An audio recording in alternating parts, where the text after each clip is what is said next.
à Breeding, dans le Kentucky. Je dois y être à 14 heures pour un service funèbre, pour enterrer un Henry Branham, qui est un de mes cousins. Sa femme est morte, et sa dernière volonté, c'était que je fasse son service funèbre. Ce sera à Breeding, dans le Kentucky. C'est à environ 240 ou 260 kilomètres, je pense, vers le sud, ou quelque chose comme ça, vers le sud. Il faut donc que je parte un peu plus tôt, parce que je dois m'y rendre.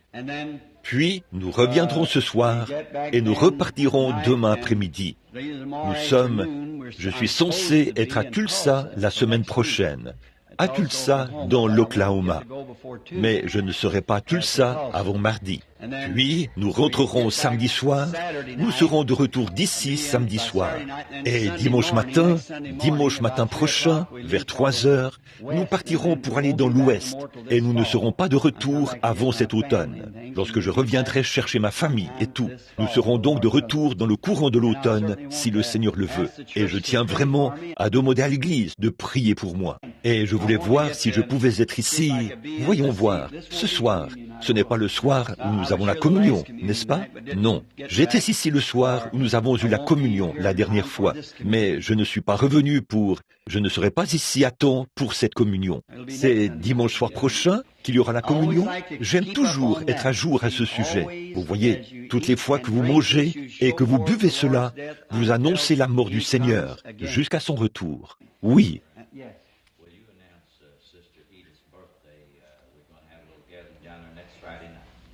Eh bien, c'est vraiment bien. Sœur Edith Wright a rajeuni d'un jour. Et il y aura un petit rassemblement là-bas, chez elle, vendredi soir prochain. Eh bien, ça, c'est merveilleux. Très bien. Est-ce que tout le monde est invité?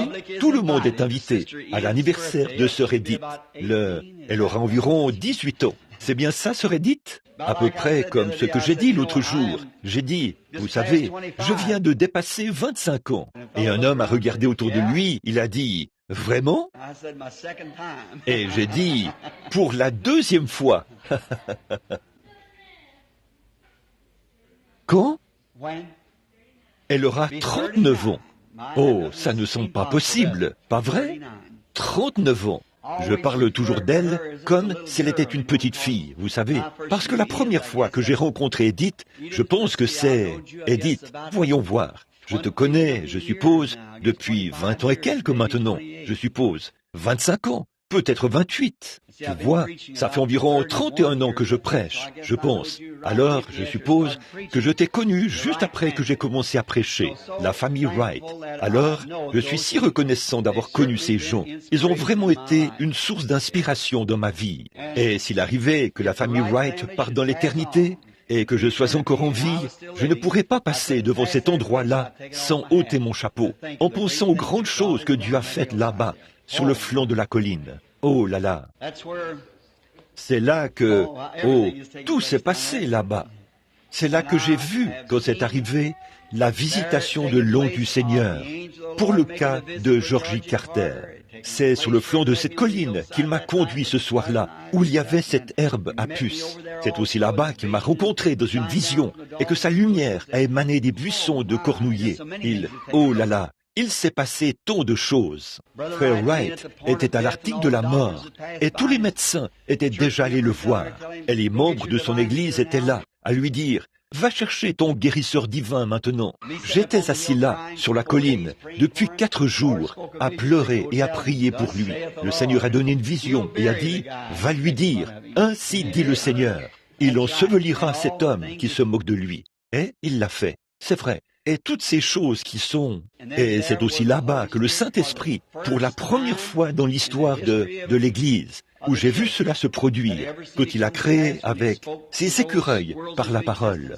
Il a aussi donné à Sœur Hattie ce qu'elle voulait demander, peu importe ce que c'était, de l'argent ou quoi que ce soit d'autre. Il lui était dit, cela te sera accordé à l'instant même. Elle a demandé l'âme de ses 2 fils, et Dieu les lui a donnés. Et il s'est passé tant de choses là-bas sur la colline. Que Dieu les bénisse, c'est là ma prière. On me dit ici que la petite Sharon Rose est malade. La petite Sharon Rose Dalton. Où est Sharon Rose? Et elle vient de sortir. Oui, très bien. Nous allons... Pardon? Eh bien, vous savez quoi? Prions pour eux maintenant.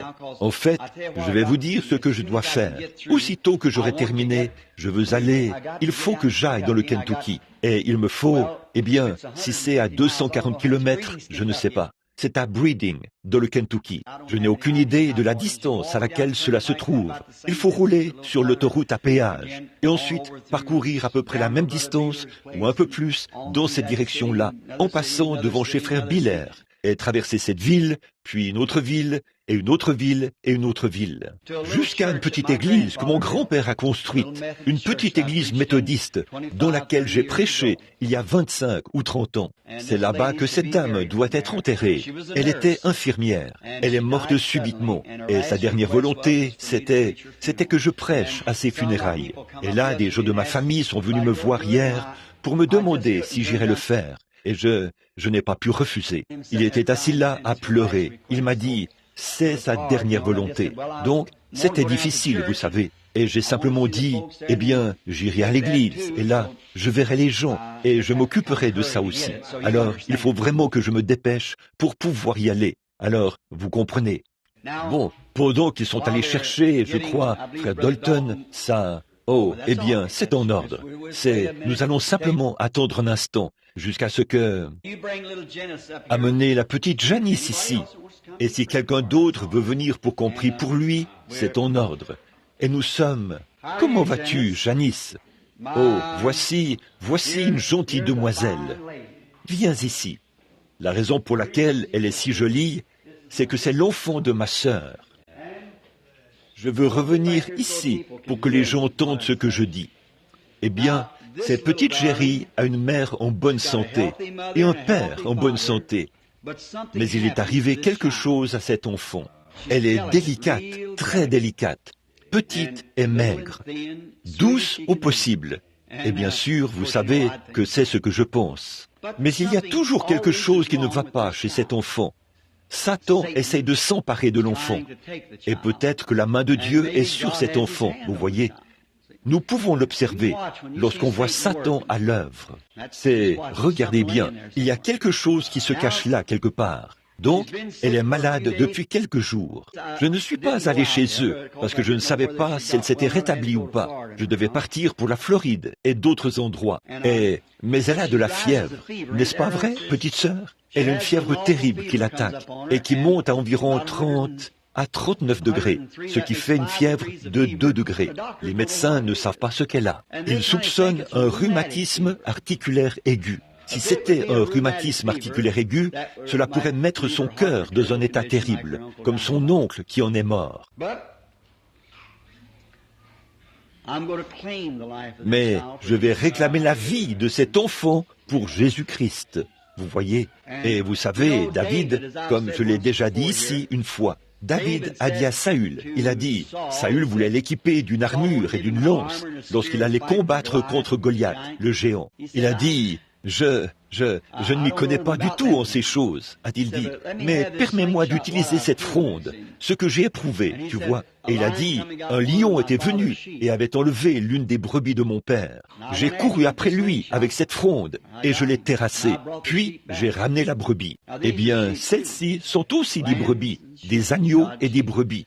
Les brebis de Dieu. Maintenant, en tant qu'Église de Dieu, allons les récupérer ce matin pour les ramener. Donc, le médecin ne sait pas quoi faire pour cet enfant. Et je pense que la petite fille de frère Ed aussi, elle souffre d'une forme grave d'asthme ou quelque chose comme ça. Eh bien, je crois que Jésus a dit ceci. Je vous donne les clés du royaume. Ce que vous lirez sur la terre sera lié dans les cieux. Ce que vous délirez sur la terre sera délié dans les cieux. Nous croyons cela de tout notre cœur. Maintenant, que Dieu nous donne la foi pour le croire de tout notre cœur alors que nous prions.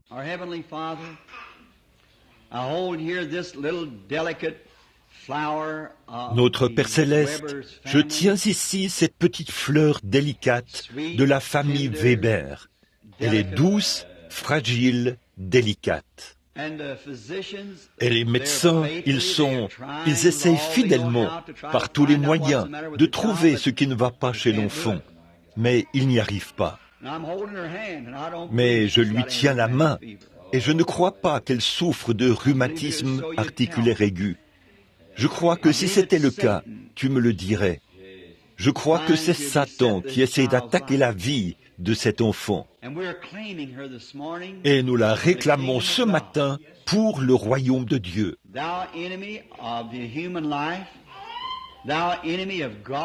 Toi, ennemi de la vie humaine, toi, ennemi du Dieu Tout-Puissant, je viens en faveur de cet enfant pour te chasser d'elle. Au nom de Jésus-Christ, quitte cette petite enfant. Tu peux peut-être échapper au médecin, mais tu ne peux pas échapper à Dieu. Cette prière de la foi est dirigée droit sur toi, au nom du Seigneur Jésus, pour te frapper dans le corps de cet enfant. Et elle frappera le point vital où tu es caché, quel qu'il soit, et tu seras mis à découvert et chassé. Et cet enfant vivra et sera rétabli, car c'est au nom de Jésus-Christ que nous la présentons pour sa guérison. Amen.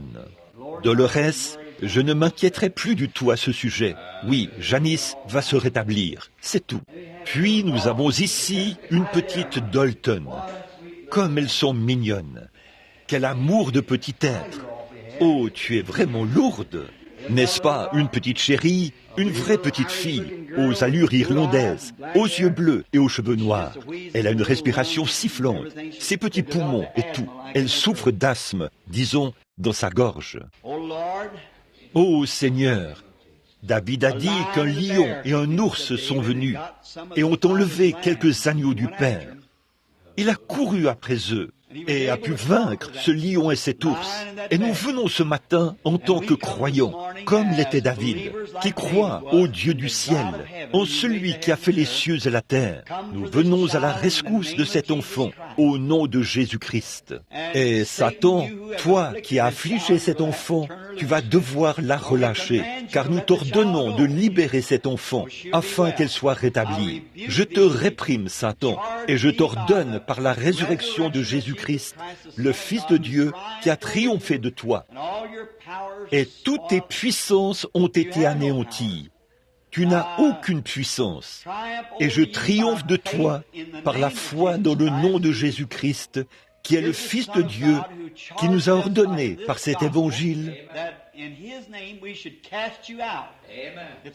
de te chasser en son nom.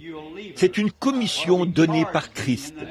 Tu vas la quitter, car nous t'ordonnons, au nom de Jésus-Christ, de quitter cet enfant, et elle sera en bonne santé. Maintenant, ne doutez surtout pas, Sœur Dalton. Ne vous inquiétez plus. Dieu l'a dit, c'est réglé. Comment s'appelle cette petite fille? Oh, une tumeur au-dessus de l'œil. Bon, elle est presque une jeune fille. Je ne sais pas si je peux la soulever ou pas, mais elle est très jolie. Elle s'appelle Wilson. Lisa Wilson.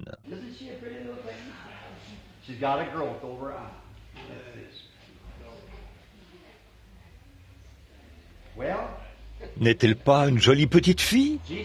Elle a une tumeur au-dessus de l'œil. Eh bien, Jésus guérit les tumeurs, n'est-ce pas? Il devra... Eh bien, c'est juste une petite tumeur graisseuse. Ça bouge, ça n'a pas de racines. Prions. Ô Seigneur, nous t'amenons cette petite chérie au nom du Seigneur Jésus.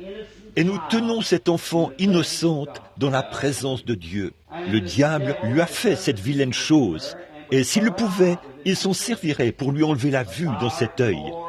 Mais tu es largement de taille à lui faire face. Nous t'ordonnons, Satan, au nom de Jésus-Christ, qui a triomphé de toi et de toutes les afflictions que tu infliges aux gens. Nous t'ordonnons en son nom, par une commission donnée par un ange envoyé de Dieu, de quitter cet enfant et qu'elle soit guérie. Au nom de Jésus-Christ, Amen. Dieu te bénisse, petite Lisa. Je ne douterai pas du tout, plus jamais. Croyez simplement que tout ira bien. Très bien, sœur Bruce. Maintenant, vous, si vous le voulez bien, les femmes qui sont là debout, Joyce, rapprochez-vous un peu par ici, pour que les gens puissent avancer ici. Frère Neville, si tu le veux bien, viens ici pour les oindre d'huile, pour représenter votre fille. pour représenter votre nièce, sa fille. Et vous, sœur, ces déclarations sont connues des gens. Bien sûr, notre sœur ici est infirme, je peux le voir. C'est de l'arthrite, n'est-ce pas, sœur? Une fracture à la hanche et une attaque. Cette dame-ci a une pression à l'arrière de la tête, comme si la main de quelqu'un lui appuyait sur la tête. Sœur Bruce s'est fait mal à la jambe et elle est encore à l'hôpital. Êtes-vous tombé ou quelque chose comme ça? C'est l'une de nos sœurs, ici à l'église. Elle a fait une chute dans un escalier roulant.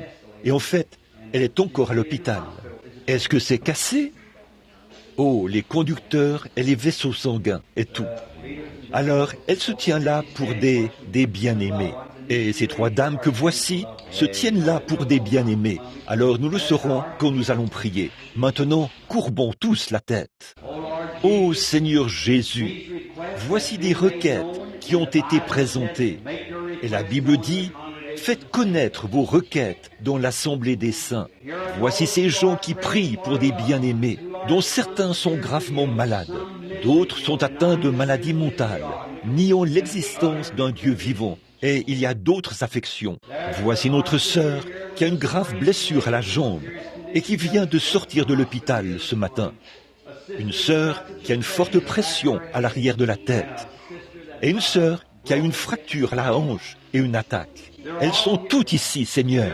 Elles présentent leurs requêtes et elles se tiennent devant l'autel de Dieu. L'huile d'onction qui représente le Saint-Esprit brille sur leur tête.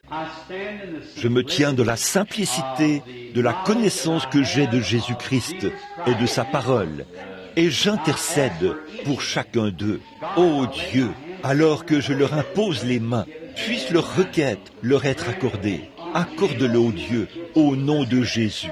Qu'il en soit ainsi, Père, pour notre sœur Gertie, au nom de Jésus, et aussi pour sœur Bruce, Seigneur. Qu'il en soit ainsi pour sa requête, son genou et ses membres, pour notre sœur qui souffre d'une affection à l'arrière de la tête. Qu'il en soit ainsi, Seigneur, au nom de Jésus, et qu'elle en soit délivrée.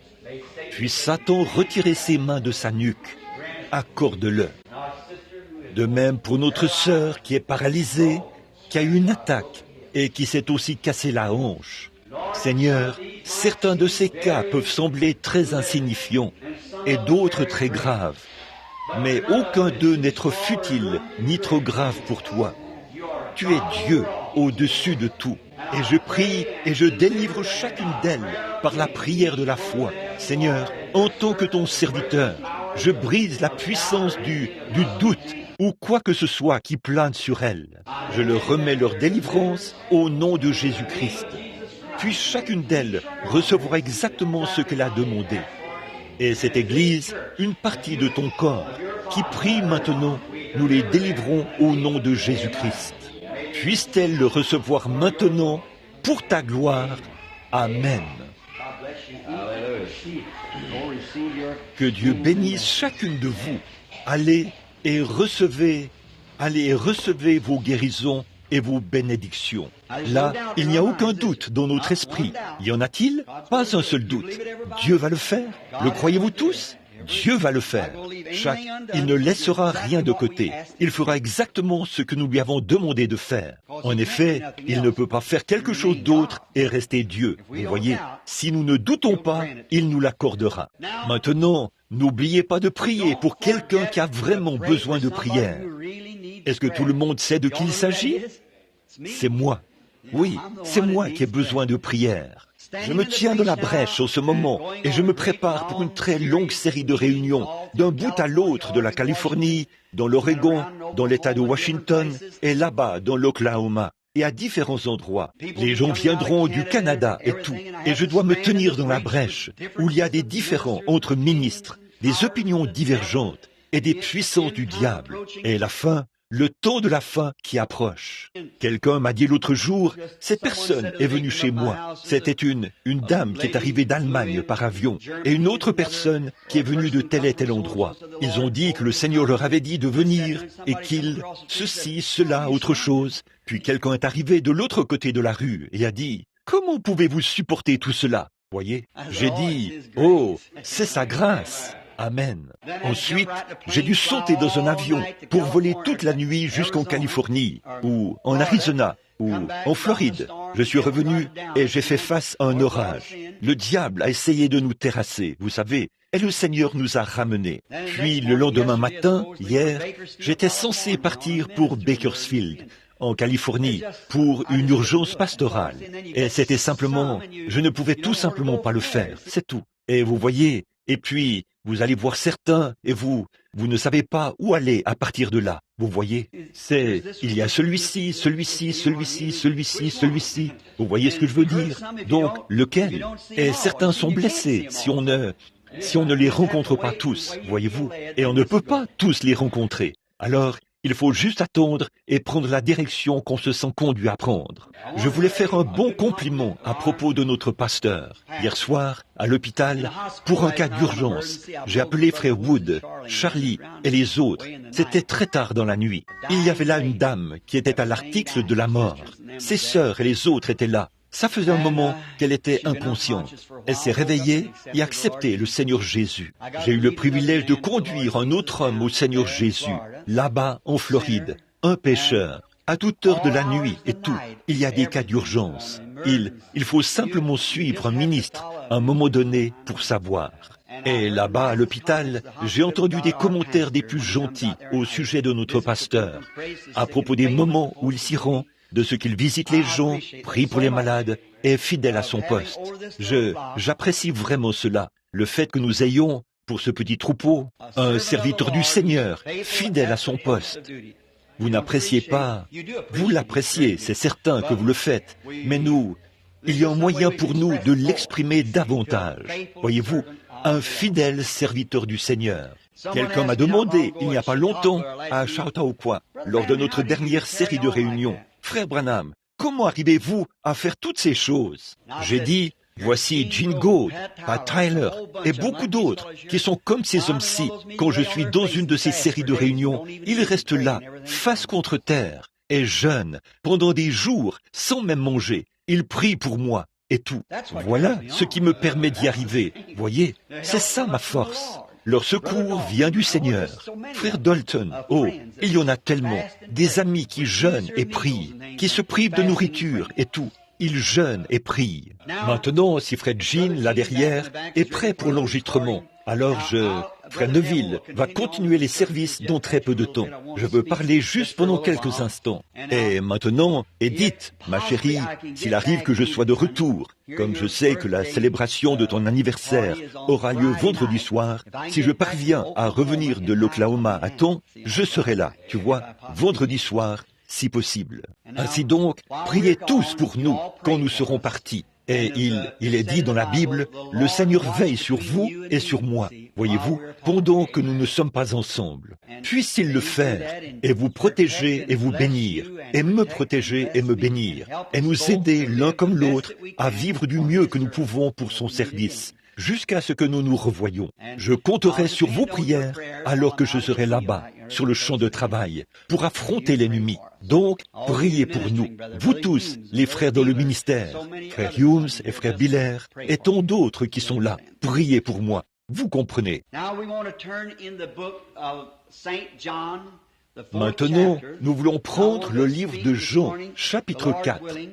Et ce matin, si le Seigneur le veut, je veux prêcher sur le sujet intitulé « Les réalités infaillibles du Dieu vivant ».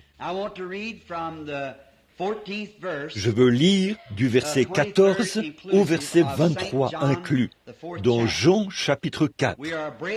Là, nous entendons une conversation où Jésus est en train de parler à la femme au puits. Jean chapitre 4, le verset 14 jusqu'au verset 23 inclus. Mais celui qui boira de l'eau que je lui donnerai n'aura jamais soif, et l'eau que je lui donnerai deviendra en lui une source d'eau qui jaillira jusque dans la vie éternelle. Bon, en réalité, le mot ici n'est pas perpétuel. Vous verrez une petite note à côté, s'il y en a. Si votre Bible, c'est la version du roi Jacques. Dans l'original, il est dit « dont la vie éternelle ». Perpétuel, c'est juste pour un temps. Éternel, c'est pour toujours. Jaillira jusque dans la vie éternelle. La femme lui dit, « Seigneur, donne-moi cette eau, afin que je n'ai plus soif et que je ne vienne plus puiser ici. » « Va, lui dit Jésus, appelle ton mari et viens ici. » La femme répondit, « Je n'ai point de mari. » Jésus lui dit, « Tu as eu raison de dire, je n'ai point de mari. Car tu as eu 5 maris, et celui que tu as maintenant n'est pas ton mari. En cela, tu as dit vrai. » Seigneur, lui dit la femme, je vois que tu es prophète. Nos pères ont adoré sur cette montagne. Et vous dites, vous, que le lieu où il faut adorer est à Jérusalem.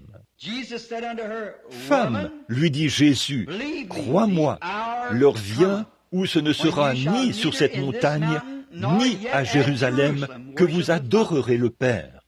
Vous adorez ce que vous ne connaissez pas. Nous adorons ce que nous connaissons, car le salut vient des Juifs. Mais l'heure vient, et elle est déjà venue, où les vrais adorateurs adoreront le Père en esprit et en vérité.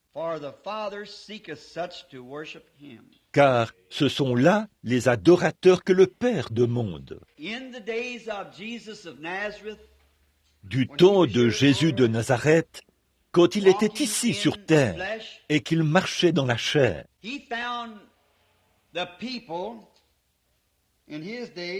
il a rencontré dans son jour des gens qui cherchaient une religion qui leur apporterait la délivrance.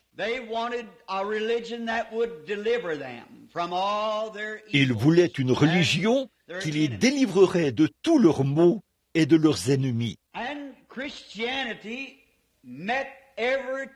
Et le christianisme a répondu à tous les défis qu'ils avaient lancés. Le christianisme a répondu à tous leurs besoins et à toutes les demandes qu'ils avaient. Cela a répondu à chacun de leurs besoins, mais ils n'ont pas voulu l'accepter. Et c'est à peu près la même chose aujourd'hui. Comme il en était à cette époque-là, nous voyons aujourd'hui que des gens sont à la recherche d'une religion qui fera quelque chose pour eux, qui leur donnera quelque chose de réel. Le vrai christianisme authentique répond à chacun de ces défis, mais ils ne veulent pas l'accepter. Ils n'en veulent simplement pas. La nature des gens aujourd'hui, là je ne parle pas de l'Église née de nouveau, je parle de la nation, du pays tout entier. On dirait qu'ils n'en veulent pas. Si vous voulez quelque chose, vous ne vous donnerez pas de repos avant de l'avoir obtenu. Jésus a dit dans les Béatitudes, « Heureux ceux qui ont faim et soif de justice, car ils seront rassasiés. » S'ils ont faim et soif. Mais aujourd'hui, nous essayons de donner aux gens quelque chose dont ils ont vraiment besoin, et ils ne veulent pas l'accepter. Ils n'en veulent simplement pas. Et les gens n'ont pas changé d'attitude. Et pourtant, c'est exactement ce dont le monde a besoin aujourd'hui. La religion de Jésus-Christ. La délivrance des choses qu'ils craignent et qu'ils redoutent et dont ils ont besoin d'être délivrés. Du temps où il était ici sur terre, l'une des raisons pour lesquelles ils ne pouvaient pas recevoir Jésus de Nazareth, ni croire en lui et obtenir leur délivrance, c'était que c'était trop inhabituel pour eux. Ça l'était. Il avait apporté sa délivrance. Dieu leur avait envoyé la délivrance. Et c'était tellement inhabituel pour eux qu'ils ne voulaient pas l'accepter, parce que cela n'était pas arrivé exactement comme ils avaient l'habitude de recevoir la religion. C'est un état de choses vraiment remarquable qui existe aujourd'hui. La même chose. C'est très frappant de voir le parallèle entre les deux. Aujourd'hui, les gens se demandent où est le Dieu qui a ouvert la mer Rouge? Où est le Dieu qui a guéri les lépreux? Où est le Dieu qui a fait fuir, libérer les captifs? Et pourtant, c'est à portée de main, et ils ne veulent pas le recevoir. Pourquoi? Pour la même raison qu'eux. C'est trop contraire. C'est inhabituel.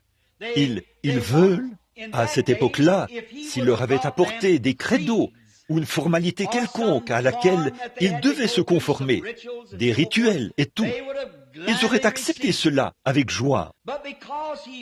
Mais parce qu'il leur a apporté cela comme il l'a fait, ces gens n'ont pas voulu le recevoir sous la forme qu'il a apportée. C'est la même chose aujourd'hui. C'est tout à fait pareil. Ils le veulent, mais ils ne veulent pas le recevoir de la manière dont Dieu l'apporte. Et c'est le seul moyen que Dieu a de l'apporter. Nous ne pouvons pas ramener Dieu à notre niveau de pensée. Nous devons nous élever à son niveau de pensée et le rencontrer sur le terrain qu'il a pourvu, afin que nous le rencontrions. Voyez, ils veulent la délivrance. Ils avaient tous leur credo dénominationnel, et les pharisiens, et les sadducéens, et les hérodiens, et que sais-je encore, toutes les différentes formes et sectes religieuses. Et chacun d'eux avait les siens. Celui-ci ne croyait pas du tout à la résurrection, ni aux anges, ni aux esprits. L'autre croyait à la résurrection et aux anges et aux esprits. Et l'on croyait d'une certaine manière, se lavait les mains et la manière de faire. Tout comme c'est le cas aujourd'hui.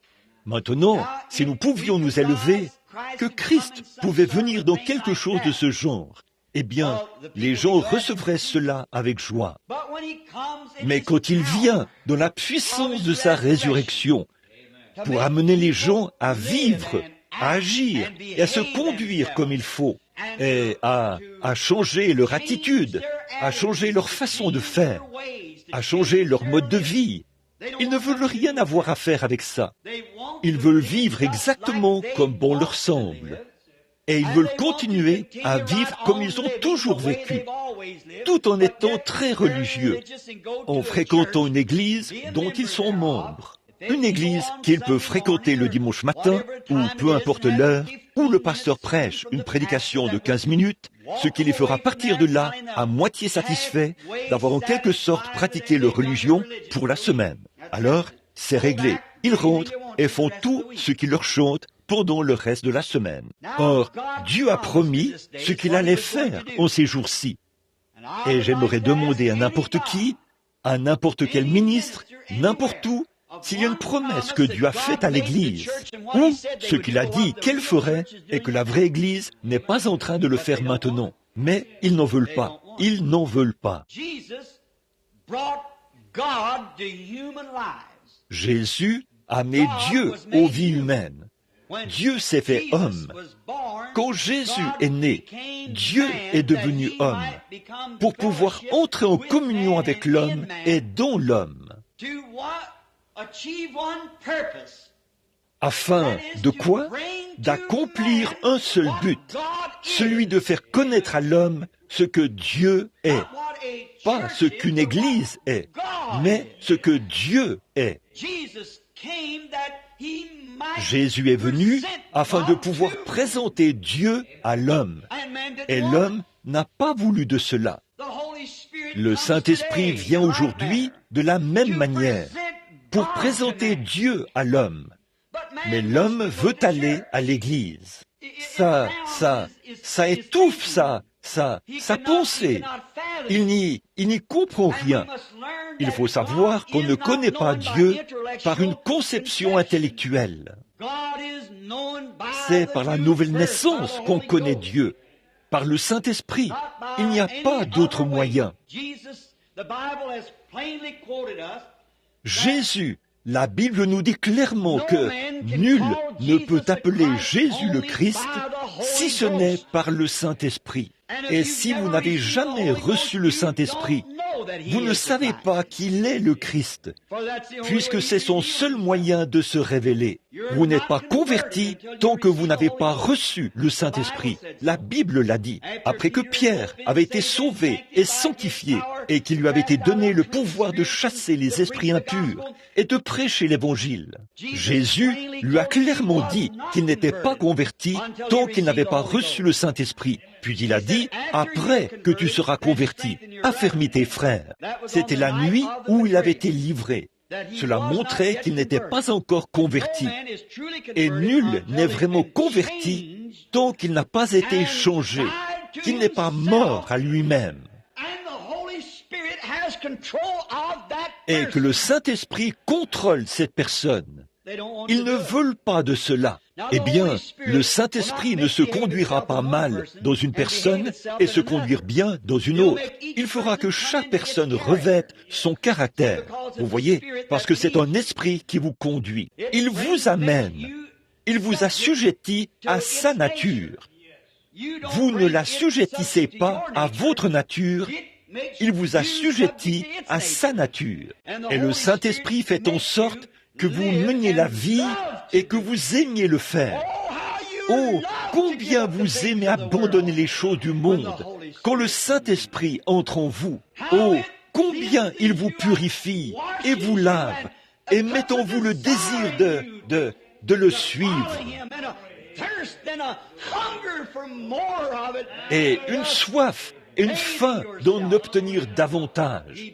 Vous baignez dans cela. Il produit des réalités.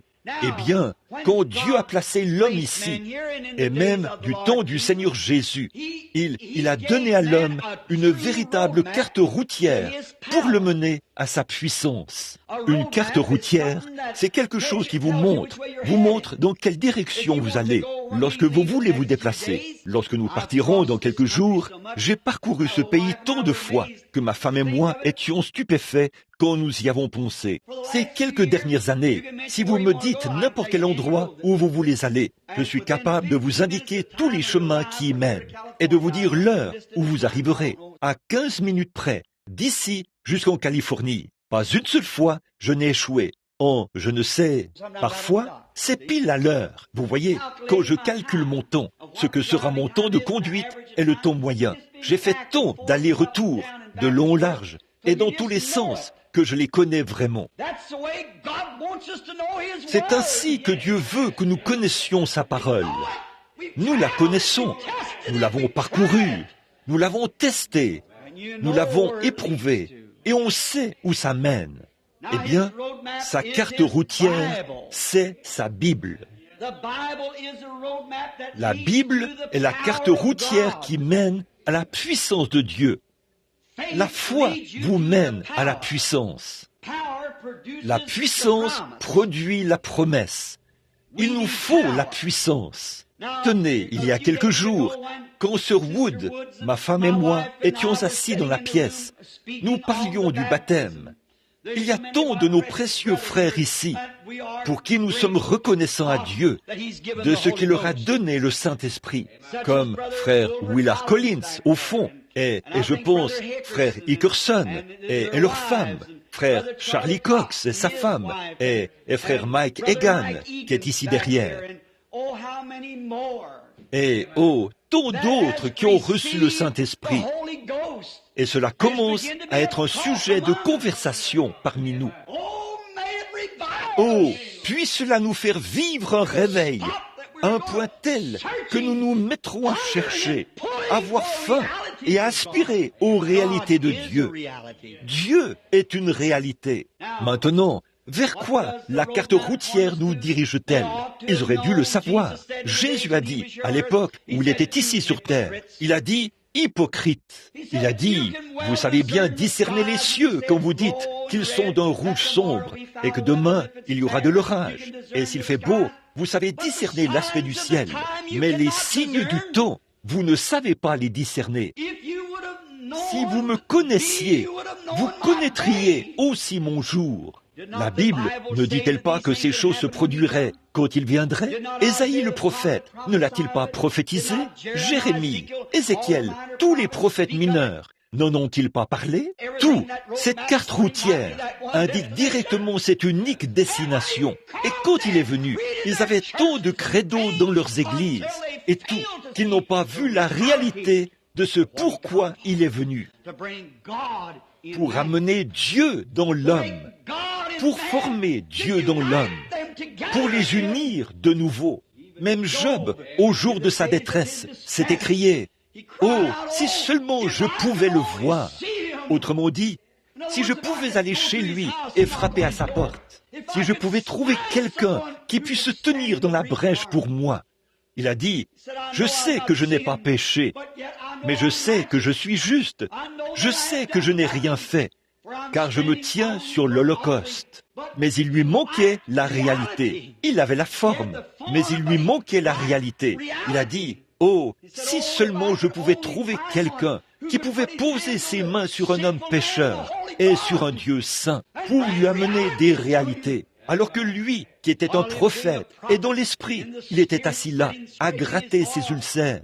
L'esprit du Seigneur est venu sur lui, les éclairs ont brillé, le tonnerre a grondé, et il s'est écrié, « Je sais que mon Rédempteur est vivant, et qu'au dernier jour, il se tiendra sur cette terre, quand les vers de ma peau détruiraient ce corps, de ma chair, je verrai Dieu. » Voilà la réalité. Il viendra un jour. Pourquoi ne pouvaient-ils pas, les vieux patriarches et ceux des temps anciens, qui attendaient cela avec impatience? Et Jésus a dit, « Si vous me connaissiez, vous connaîtriez aussi mon jour. » Il est venu pour unir Dieu et l'homme.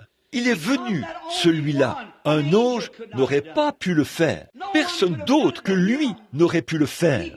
Il est venu pour faire en sorte que Dieu et l'homme soient un. Il a dit, en ce jour-là, vous connaîtrez que je suis dans le Père et que le Père est en moi, que je suis en vous et que vous êtes en moi. Il est venu pour réunir Dieu et l'homme, car l'homme a été fait une aide pour Dieu et il est devenu lui-même un Dieu de la terre. C'est vrai. Mais il a perdu son origine à cause du péché, et le sang des taureaux et des boucs ne pouvait pas faire l'expiation de ce péché. Mais le sang de Jésus-Christ pouvait le faire. Oh, comme, vous voyez, il a montré la carte routière. Il l'a prouvé. La carte routière menait directement à cela. Si vous connaissiez Moïse, vous me connaîtriez aussi. Si vous connaissiez la parole, lorsque Satan l'a rencontré, Satan a essayé de le détourner. Il a sorti la carte routière. Satan l'a fait. Et il a dit, tu vois, ici, ça dit ceci, ici. Il a dit, mais il est aussi écrit. Oh, il y a beaucoup de voies de contournement. Ceci, cela, autre chose. Oh, tant que je fais ceci. Ce n'est pas ça. Il faut que vous trouviez Dieu dans une relation et une expérience personnelle. Si vous prétendez l'avoir, tout en vivant pour le monde, alors il y a quelque chose qui cloche. Le diable vous a détourné vers le mauvais passage de l'Écriture. Si nous suivions la carte routière, et si elle dit « Prenez l'autoroute, une telle ici, prenez ce chemin-là », si Acte 2:38 dit « Repentez-vous et soyez baptisés au nom de Jésus-Christ », pour la rémission de vos péchés. Cela n'a pas indiqué de tourner à gauche. Cela, vous devez prendre ce chemin-là. Peu m'importe l'état des choses, vous devez suivre ce chemin. S'il a dit, la promesse est pour vous et pour vos enfants, cela ne voulait pas dire pour un âge passé. En aussi grand nombre que le Seigneur notre Dieu les appellera. C'est ce que cela dit. Voilà la carte routière de Dieu. Nous devons suivre cela. Le chemin est tracé. Vous dites, comment saurais-je que je suis sur ce chemin? Les empreintes de pas ensanglantés du Seigneur Jésus ont tracé le chemin. Et les disciples se sont appuyés sur ce même fondement. Et le Saint-Esprit les a dirigés. Suivez cette carte routière. Il y a quelques soirs, quelqu'un a dit, quand Frère Branham exerce le discernement, il est très bien. Mais pour ce qui est de sa théologie, il est complètement à côté de la plaque. Toute personne qui saurait simplement que la Bible enseigne que le mot même, prophète, veut dire un interprète de la parole. Ces signes ne sont qu'un plus. Les docteurs et ainsi de suite sont capables d'enseigner la parole. Mais quand vous voyez se produire quelque chose de surnaturel, de prédit comme ça, cela prouve tout simplement que ça, c'est la chose. C'est la parole de Dieu. Jésus de Nazareth, quand il était ici sur terre, les gens le suivaient très souvent pour avoir du poisson et du pain, et ainsi de suite.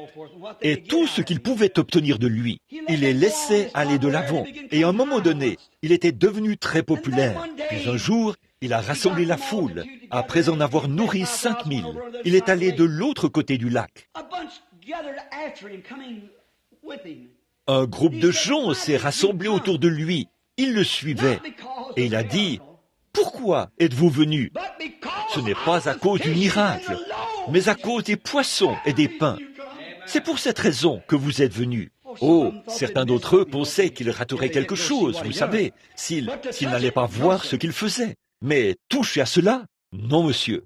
Alors, dans ce même chapitre 6 de Jean, Jésus s'est mis à déclarer l'Évangile, et il a été une occasion de chute pour eux. Et à partir de ce moment-là, sa popularité a commencé à mourir, diminuer. Il n'était plus la même personne à ce moment-là. Et tout comme un prédicateur des temps modernes ou quelqu'un d'autre, s'il disait, « Eh bien, un instant, là, vous offensez les gens par votre prédication, vous ne devez pas le faire. » Eh bien, un prédicateur des temps modernes dirait, « Oh oui, peut-être que je ferais mieux de regarder ce que dit le credo, voyez. Peut-être que je ferais mieux d'attendre pour voir ce que l'Église en dit. » Parce qu'on pourrait me mettre à la porte. Ça, ce n'était pas notre Seigneur.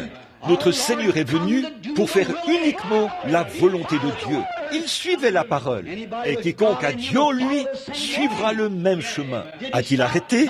Non, monsieur. Et pourtant, sa popularité diminuait continuellement. Beaucoup n'allaient plus avec lui. Ils l'ont quitté. Au chapitre suivant, d'autres encore sont partis. Puis, au chapitre suivant, d'autres encore sont partis. Où était-il? Sur le chemin du calvaire. Mais a-t-il jamais arrêté?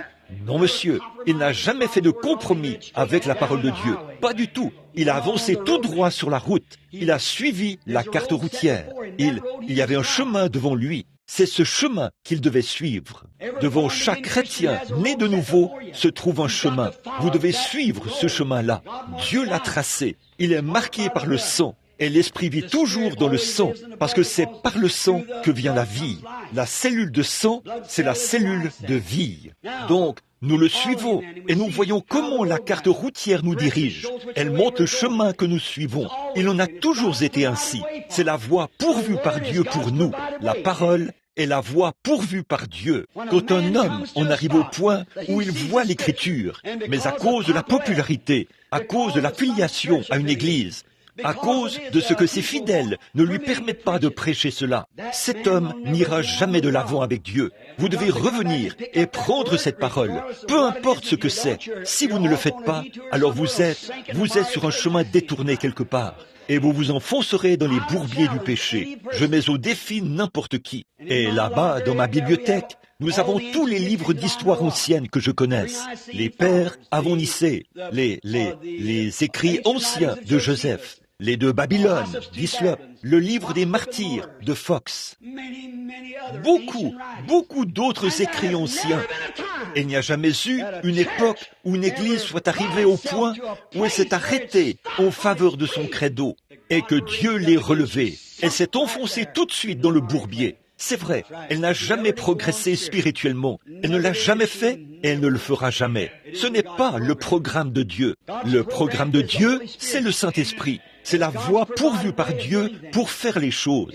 Maintenant, remarquez ceci. Du temps de Noé, le programme de Dieu est toujours une voie qui est persécutée. C'est pour cela que les gens n'en veulent pas. Du temps de Noé, ils avaient de la religion. Ils l'avaient depuis 2000 ans, comme nous savons le christianisme. Et il y avait des critiqueurs, tout comme il y en a maintenant. Et du temps de Noé, que s'est-il passé? Nous voyons que Noé s'est tenu à l'unique porte de l'arche et qu'il a construit une arche qui était contraire à toute imagination humaine.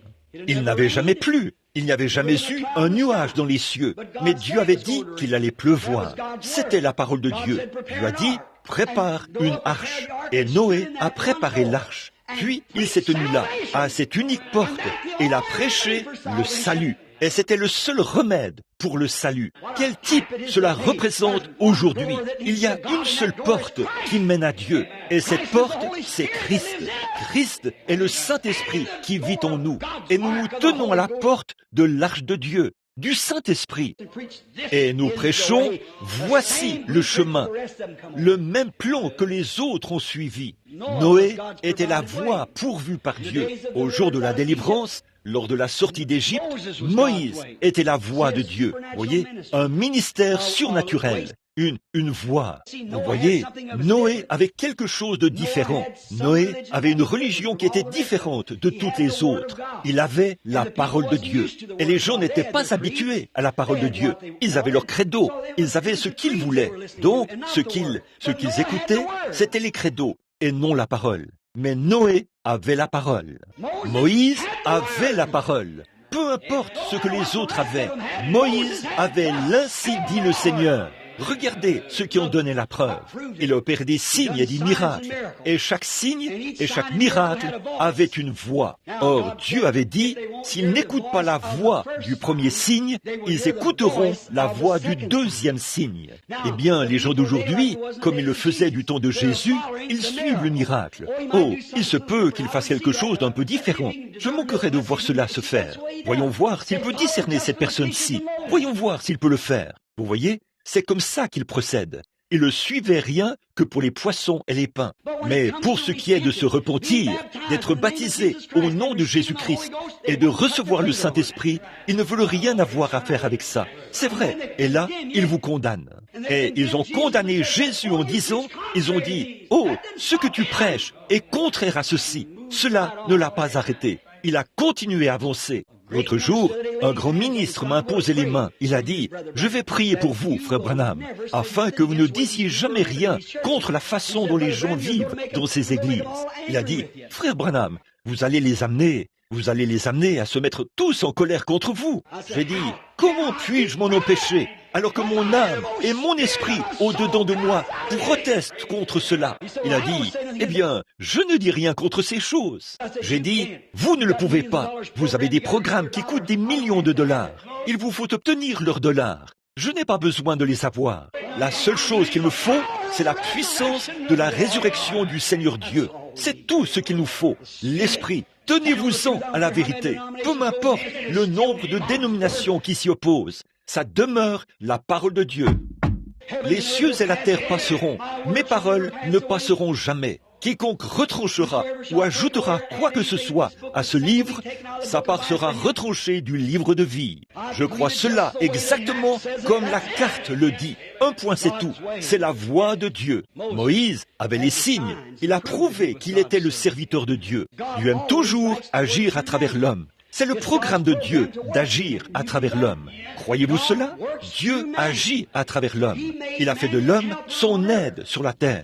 Il a fait de l'homme un plus petit Dieu que lui. Or, nous avons vu ça récemment au cours de l'enseignement de Genèse 1:26. Lorsqu'il était Ella, Elohim, celui qui est entièrement suffisant, celui qui existe par lui-même. Et aussi, il y avait en lui les attributs de Père, de Fils, de Saint-Esprit. Non pas 3 dieux, mais 3 fonctions en lui, pour montrer qu'il allait vivre dans ses dispensations. Il était un sauveur, il était un roi, il était un Dieu. Toutes ces choses se sont manifestées. Ce sont les attributs de Dieu, vous voyez, mais en cela, en lui, au commencement. Et quand Dieu a fait l'homme à son image, il l'a placé sur la terre comme un plus petit Dieu. Jésus l'a déclaré lorsqu'il a dit, « N'est-il pas écrit dans vos lois que vous êtes des dieux ?» Et s'ils sont appelés dieux, ceux à qui la parole de Dieu a été adressée, c'est-à-dire les prophètes, comment pouvez-vous me condamner quand je dis que je suis le Fils de Dieu? A-t-il dit. Voyez, il ne pouvait tout simplement pas comprendre.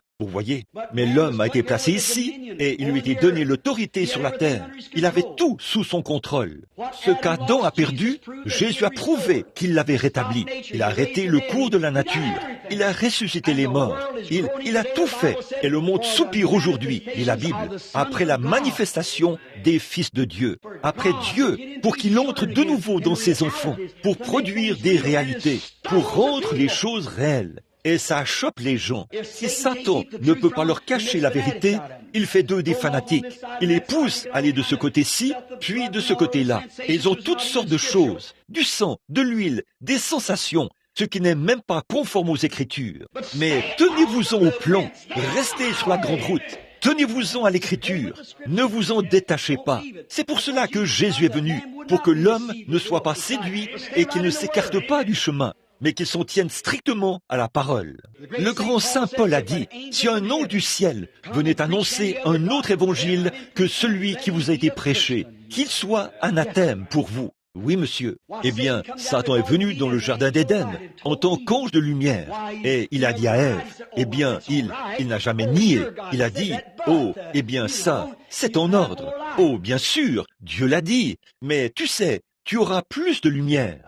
Nous avons tellement de lumière d'Ève aujourd'hui et de lumière de Satan, voyez, des choses. Et la Bible dit, au dernier jour, le diable se donnera des anges de lumière. Toutes ces choses-là, ces credos, ces dénominations et toutes ces absurdités qui ont cours. D'ailleurs, il n'y a même pas de passage de l'Écriture pour appuyer la moitié de ces choses, pour ainsi dire. C'est vrai, restez sur la grande route, tenez-vous-en à la carte routière, prenez le chemin que les disciples ont pris, prenez la parole qu'ils ont prêchée, vivez-la, témoignez-en. Je sais quelle est la vérité, les signes dans les derniers jours, Dieu vivant dans l'homme.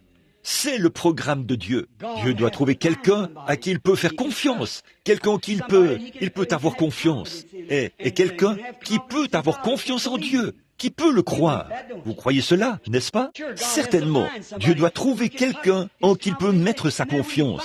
Et lorsqu'il trouve un tel homme en qui il peut mettre sa confiance et sa puissance, un homme qui suivra le chemin, qui s'en tiendra strictement à la carte, voyez, qui avancera jusqu'à ce qu'il arrive là où se trouve la puissance. La foi le conduira à cela, parce qu'il a foi en la parole. Cela le conduira à la promesse, et la promesse, il le conduira à la puissance, et la puissance le conduira à la promesse. Et lorsqu'il obtient la promesse, et qu'il commence à la manifester, qu'est-ce que ça fait? Ça aveugle les yeux du frère incrédule et tiède, qui sert les credos. C'est tout à fait vrai. C'est ce que cela a fait à l'époque, du temps de Jésus. Il a dit, si je n'étais pas venu, vous n'auriez pas connu le péché. Mais maintenant que je suis ici, amen.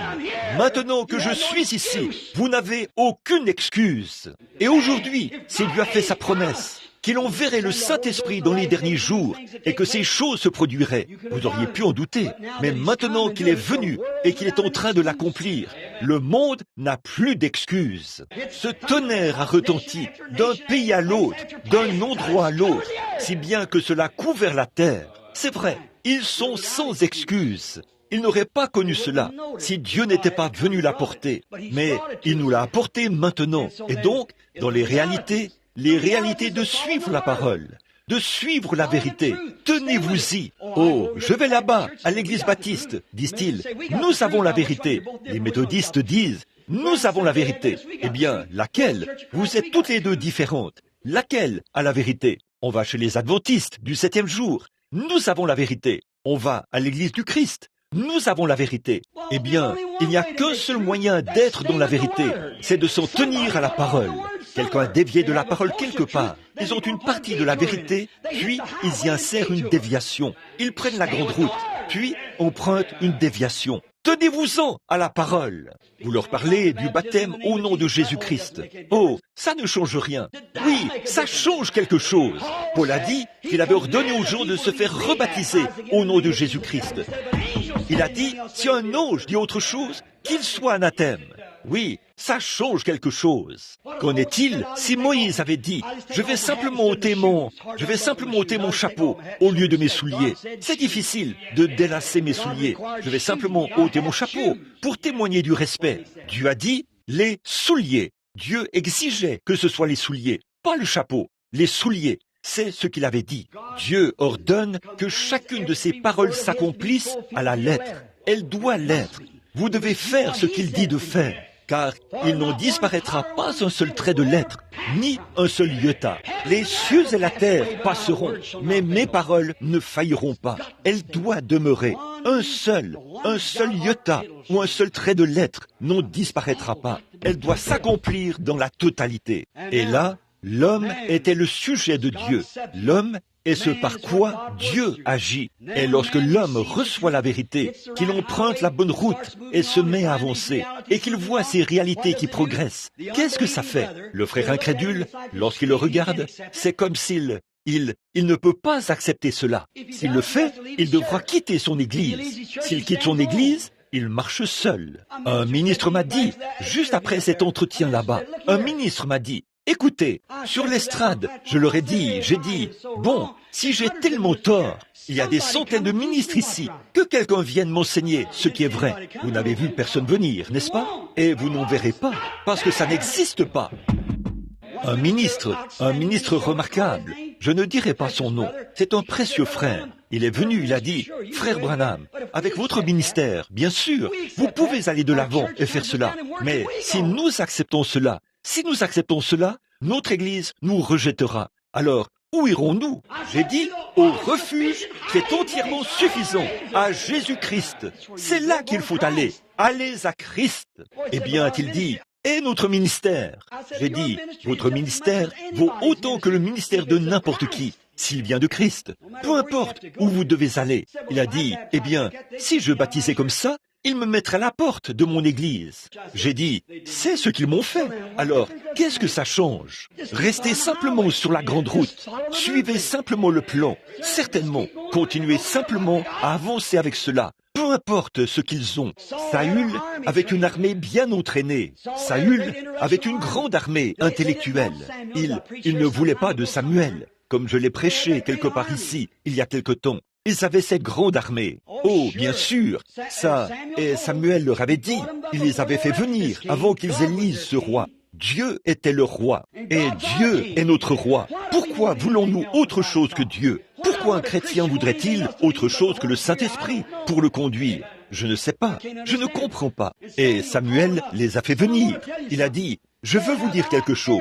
Il a dit, vous ai-je déjà dit quelque chose au nom du Seigneur qui ne se soit pas accompli? Non. Ai-je déjà pris de votre argent? Vous ai-je déjà réclamé de l'argent? Non, tu ne nous as jamais réclamé de l'argent. Et tout ce que tu as dit, le Seigneur l'a accompli. Ça, nous le savons. Il a dit, alors pourquoi rejetez-vous Dieu et voulez-vous un roi? Vous voulez agir comme le monde. Et c'est ce que font les pentecôtistes aujourd'hui. Ils veulent produire des géants intellectuels. Ils veulent retirer la puissance de l'Église. Ils veulent faire croître une dénomination et faire entrer plus de membres. C'est absurde. Une fois que vous liez un homme à un credo, une fois que vous l'avez fait, vous ôtez de lui le Saint-Esprit. Il faudra qu'il cède quelque part. Le Saint-Esprit continuera à avancer. Cet homme-là ne le peut pas, à cause de son credo. Alors il a dit, et puis, bien sûr, Saül a entraîné son armée. Oh là là, il avait fait en sorte que ces Israélites sachent exactement comment se protéger d'une lance, ou faire quoi que ce soit d'autre. Mais un jour, un adversaire s'est présenté, le vieux Goliath. Et frère, il a fallu plus qu'une formation intellectuelle à ce moment-là. Il a fallu un homme qui s'y connaissait en matière de surnaturel. Mais Dieu avait un tel homme. Merci Seigneur pour cela.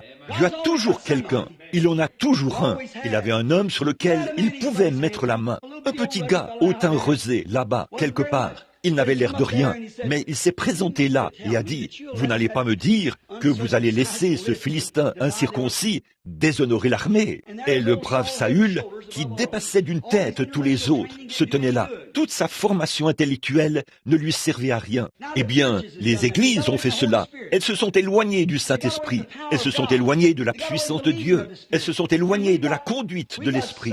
Et nous avons aussi des fils de Kis.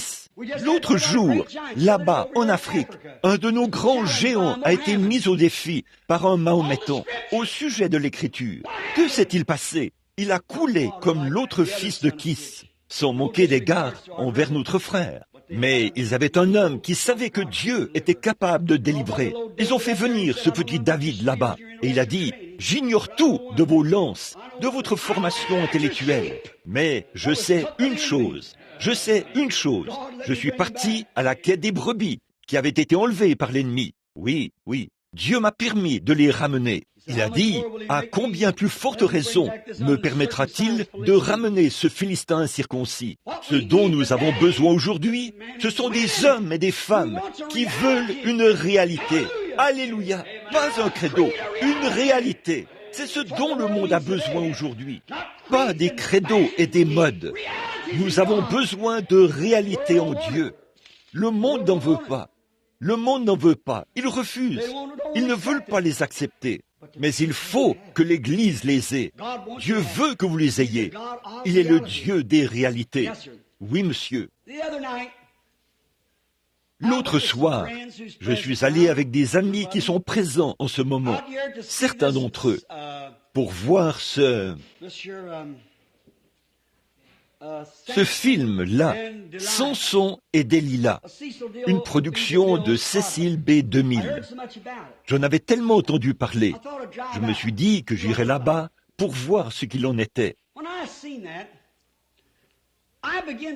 Quand j'ai vu ça, je me suis demandé ce que Dieu avait bien pu voir dans un gars comme Samson, du temps des juges. Vous voyez, Dieu se sert de l'homme. Croyez-vous cela?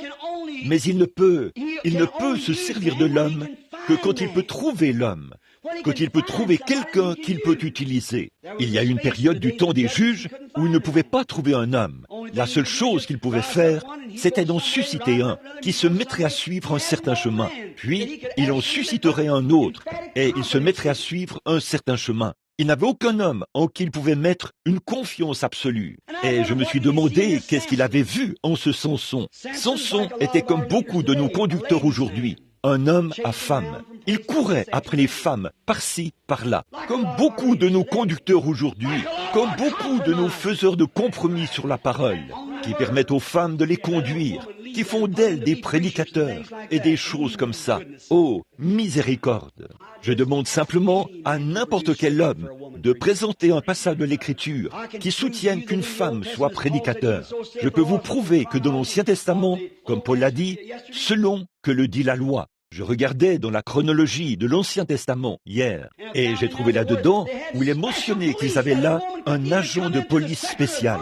Et une femme ne pouvait même pas entrer dans le 2e ou le 3e parvis, encore moins se tenir derrière la chaire. Ils avaient un agent de police spécial dans le temple, qui s'assurait de maintenir les gens des nations à l'extérieur. Il y avait ensuite les femmes, et ensuite les Lévites, et enfin, c'était le Saint des Saints. Elle ne pouvait même pas accéder au 2e parvis. C'est tout à fait vrai. Et aujourd'hui, nous avons fait des femmes nos idoles. Trop de nos conducteurs se laissent séduire par de jolies femmes et des choses de ce genre. La beauté de la femme spirituelle, l'Église. Vous savez, la femme est un type de l'Église. Nous sommes l'épouse. L'Église est une épouse. Il y a beaucoup d'épouses et il laisse ces femmes les séduire. Aujourd'hui, les ministres laissent les églises les éloigner de la vérité. Et qu'est-ce qu'elle fait? Elle lui coupe les cheveux. Elle lui enlève sa puissance.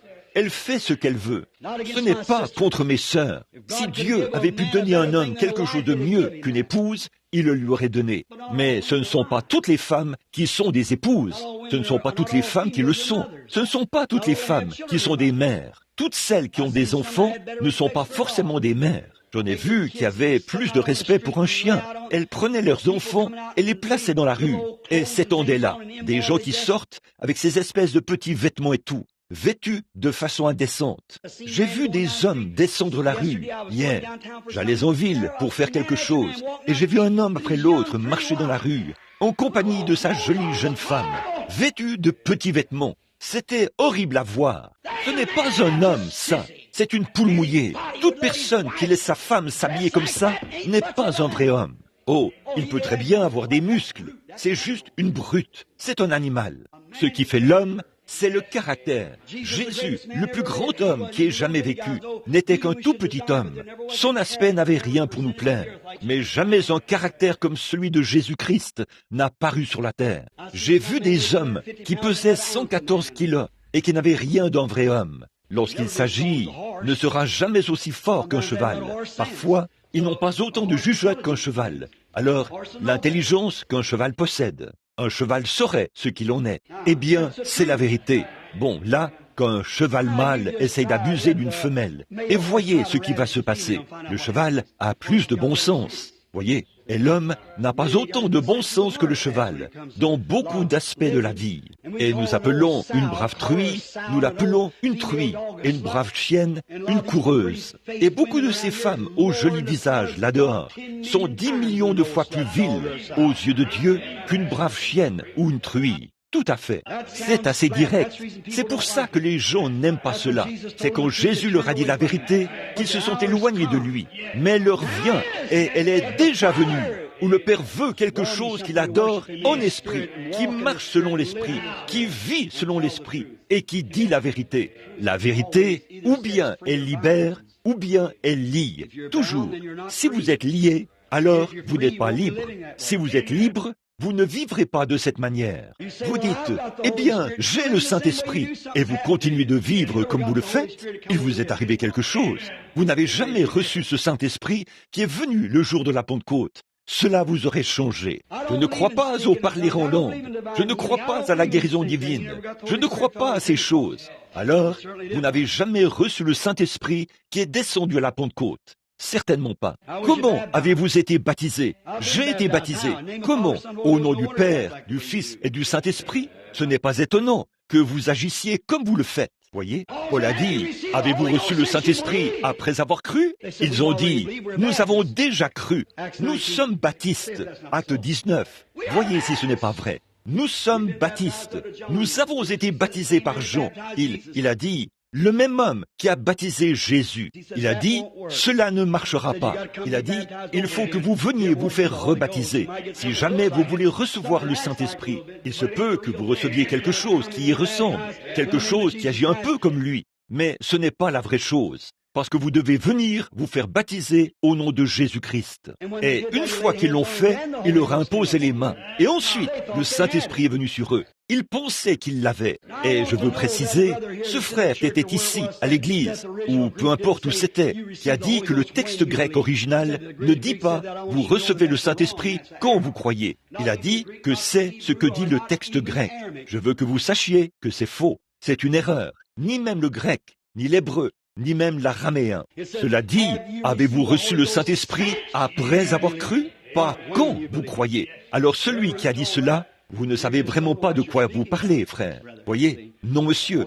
Vous recevez le Saint-Esprit après avoir cru. Pas quand vous croyez. Le Saint-Esprit est un don de Dieu qui vient sur vous, qui vous change et vous rend complètement différent de ce qu'est le monde et de ce que sont les autres. Vous êtes différent. Vous n'avez pas besoin de vous habiller différemment. Vous n'avez pas besoin de porter un faux col et une longue robe. Vous vivez différemment. Vous agissez différemment. La puissance de Dieu vous accompagne. Les gens savent. Vous êtes marqués partout où vous allez. Très bien. Dieu connaît les siens. Il marque les siens. C'est ça. Mais vous devez venir à la vérité. Voyez? Qu'est-ce qu'il y avait dans ce Samson? Un coureur de jupons? Certainement. Il était arrogant, désobéissant à l'égard de son père et de sa mère. Il lui avait dit de ne pas aller là-bas chez cette femme, cette Jézabel. Mais il n'a pas voulu les écouter. Qu'en était-il? Samson avait de la force. Maintenant écoutez, Samson était disposé à soumettre sa force. Samson a donné sa force à Dieu, mais il a donné son cœur à Delilah. Et il en est ainsi aujourd'hui. Bon, beaucoup d'hommes iront dans un séminaire pour apprendre. Oh, des géants intellectuels. Ils apprendront tout le grec et tout le reste. Mais pour ce qui est de la vérité, il donnera la force de son instruction au Seigneur. Oui, mais il donnera son cœur à l'Église et non à Dieu. Voilà ce qui ne va pas chez les gens aujourd'hui. Ils veulent suivre leur credo. Ils ne veulent pas de la réalité du Saint-Esprit. Ils ne veulent pas se conduire différemment de la manière dont ils le font toujours. Mais quand vous devenez chrétien, vous êtes une personne acquise, un sacerdoce royal, une nation étrange, un peuple bizarre. Vous faites des choses bizarres et des choses étranges, des choses qui sont inconvenantes pour le monde. Et quand vous êtes dans le monde, vous êtes inconvenant à l'égard de Dieu. L'un est l'inverse de l'autre.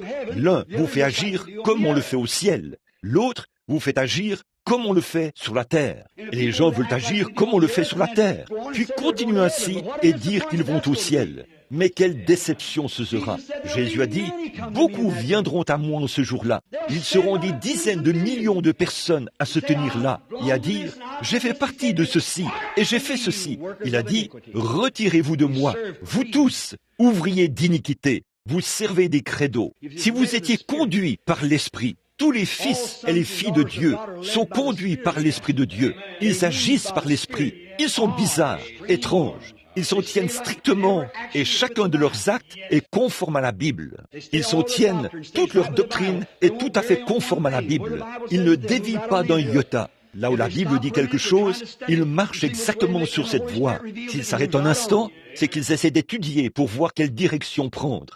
Puis le Saint-Esprit leur donne la révélation. Et cet homme continue à avancer. Et il fait la même chose. Il suit les mêmes règles. Il pose le même fondement. Le même Dieu vient sur lui. Et les mêmes prodiges, les mêmes miracles, et les mêmes signes qui l'accompagnaient l'accompagnent. Il a dit, si vous ne pouvez pas me croire, moi qui suis un homme, croyez les œuvres que je fais. Croyez-moi, si je ne fais pas les œuvres de mon Père, alors ne me croyez pas. Vous voyez, il y a des œuvres qui accompagnent cette foi. Montre-moi tes œuvres sans ta foi, et je te montrerai mes œuvres par ma foi, a dit Paul. Voyez? Alors, qu'est-ce qu'il y avait dans Samson? Il n'a pas voulu abandonner son cœur. Aujourd'hui, les hommes pensent plus à leur credo et les gens pensent plus à leur credo. Eh bien là, je ne parle pas du tout contre les églises. Je parle de la Pentecôte. Et cette église tend vers la Pentecôte. Elle n'est pas une organisation pentecôtiste. Nous n'appartenons à aucune organisation. Nous n'en avons jamais eu l'intention. Nous appartenons à Christ, c'est vrai. Ainsi donc, la Pentecôte n'est pas une organisation. La Pentecôte est une expérience que les gens reçoivent. Les méthodistes la reçoivent. Les catholiques la reçoivent. Les baptistes la reçoivent. N'importe qui peut la recevoir. Mais c'est une expérience. Et il y en a des milliers et des milliers qui se disent pentecôtistes, mais qui ne savent même pas ce qu'est le premier message de la Pentecôte. Pour pouvoir prendre un bon départ, vous devez vous appuyer sur le bon fondement. Vous devez vous appuyer sur le fondement de la Pentecôte. Le fondement de la Pentecôte, qu'est-ce que c'est? Quand l'inauguration de l'Église a eu lieu le jour de la Pentecôte, quand on les a vus parler en langue, et que la Vierge Marie était là, à se conduire comme si elle était ivre, et que tous les autres titubaient comme ça, ils ont dit, « Quoi? C'est quoi ça? Sont-ils tous ivres ?» Pierre a dit, « Ces gens ne sont pas ivres, comme vous le supposez, car c'est la 3e heure du jour. » C'est ici ce qui a été dit sur le plan, là-bas, sur la carte routière. C'est ici ce qu'a dit la carte routière. Joël a dit que nous en arriverions à ceci, que nous en arriverions à ce carrefour, dans les derniers jours, les 2 derniers jours. Les derniers 2000 ans, dit Dieu, je répandrai de mon esprit sur toute chair. Vos fils et vos filles prophétiseront, oui, sur mes servantes et mes serviteurs. Vos jeunes gens auront des visions, vos vieillards auront des songes. Je ferai paraître des prodiges et des signes en haut dans les cieux et des choses semblables. Ils ont dit, que pouvons-nous faire pour recevoir ceci? Quel genre de fondement vas-tu poser, Pierre? C'est toi qui as les clés du ciel. Il a dit, repentez-vous, chacun de vous, et soyez baptisés au nom de Jésus-Christ pour la rémission de vos péchés. Et vous recevrez ce même Saint-Esprit. La promesse est pour toutes les générations qui viendront par la suite, pour vos enfants et pour tous ceux qui sont au loin, en aussi grand nombre que le Seigneur notre Dieu les appellera. Voilà le fondement. Vous voyez, ils viendront donner ils iront à l'école. Les garçons iront à l'école pour apprendre à devenir des ministres. C'est très bien. Je n'ai rien contre le fait d'apprendre à être un ministre. Mais on ne peut pas apprendre à être un ministre. Être un ministre, ce don, c'est un don de Dieu. Les apôtres étaient intelligents et très instruits, autant qu'ils pouvaient l'être. Et pourtant, Jésus, il ne l'était pas. Mais il ne leur a quand même pas permis de prêcher avant qu'ils aient reçu le Saint-Esprit. Et quand ils ont reçu le Saint-Esprit, bon, si vous allez dans un séminaire et que l'expérience qu'ils ont reçue à la Pentecôte vient sur vous, Amen. Mais si vous sortez de là avec des conceptions intellectuelles et une maîtrise en grec, une maîtrise en art et toutes ces choses, une licence et toutes ces autres choses, si vous sortez de là avec ces diplômes, vous ne faites que donner la force de votre instruction. Ce qu'il faut faire, c'est donner votre cœur à Dieu. Dieu veut votre cœur.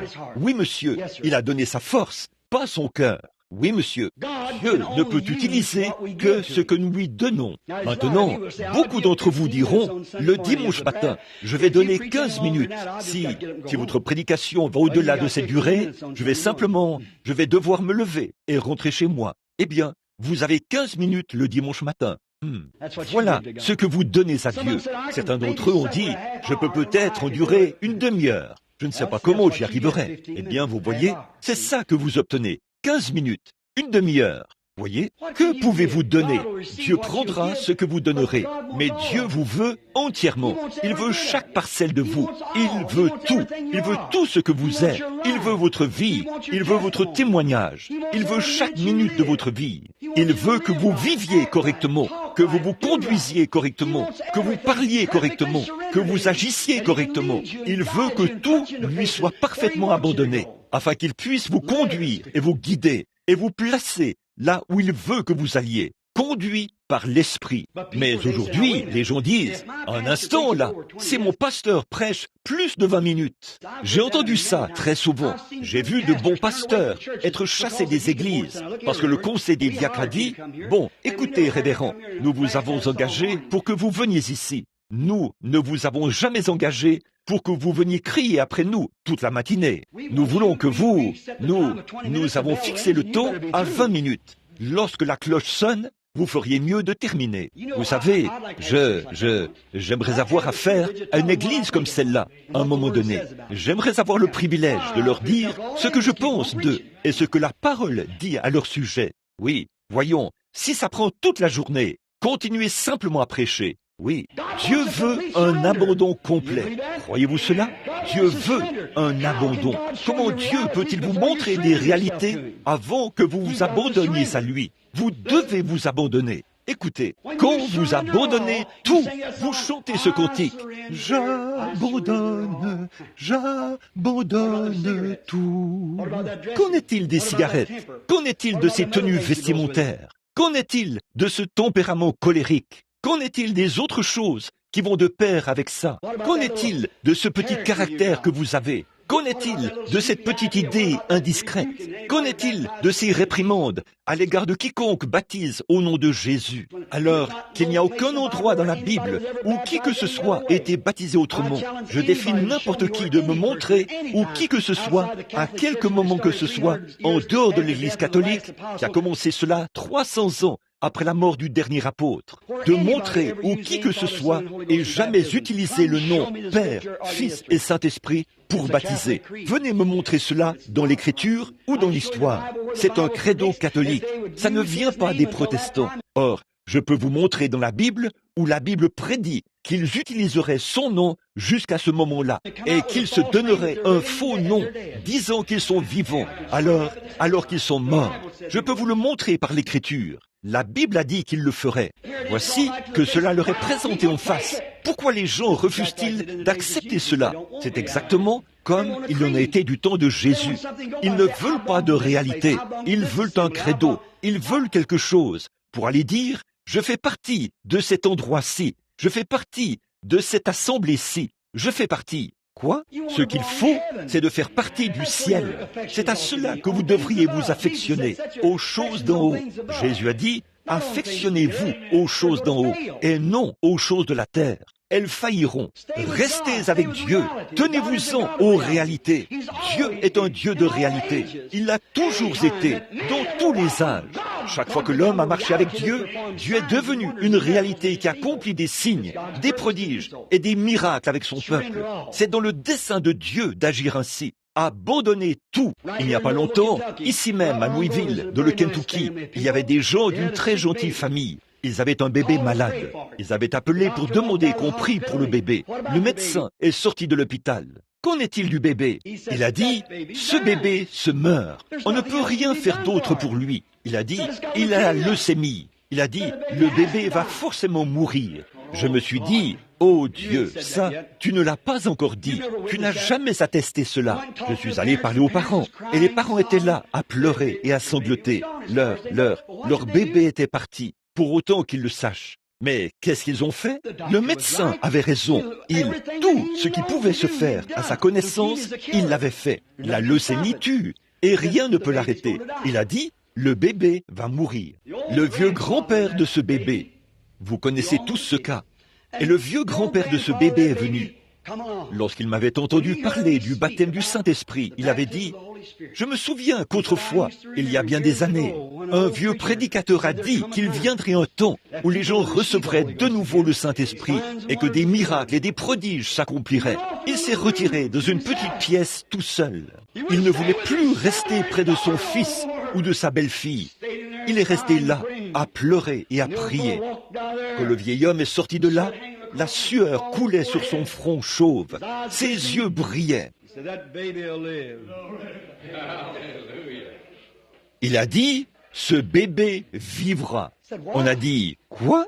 Il a dit, « Docteur, je vous respecte en tant qu'homme de science. Je vous respecte et je respecte l'intelligence que vous avez acquise par la recherche médicale.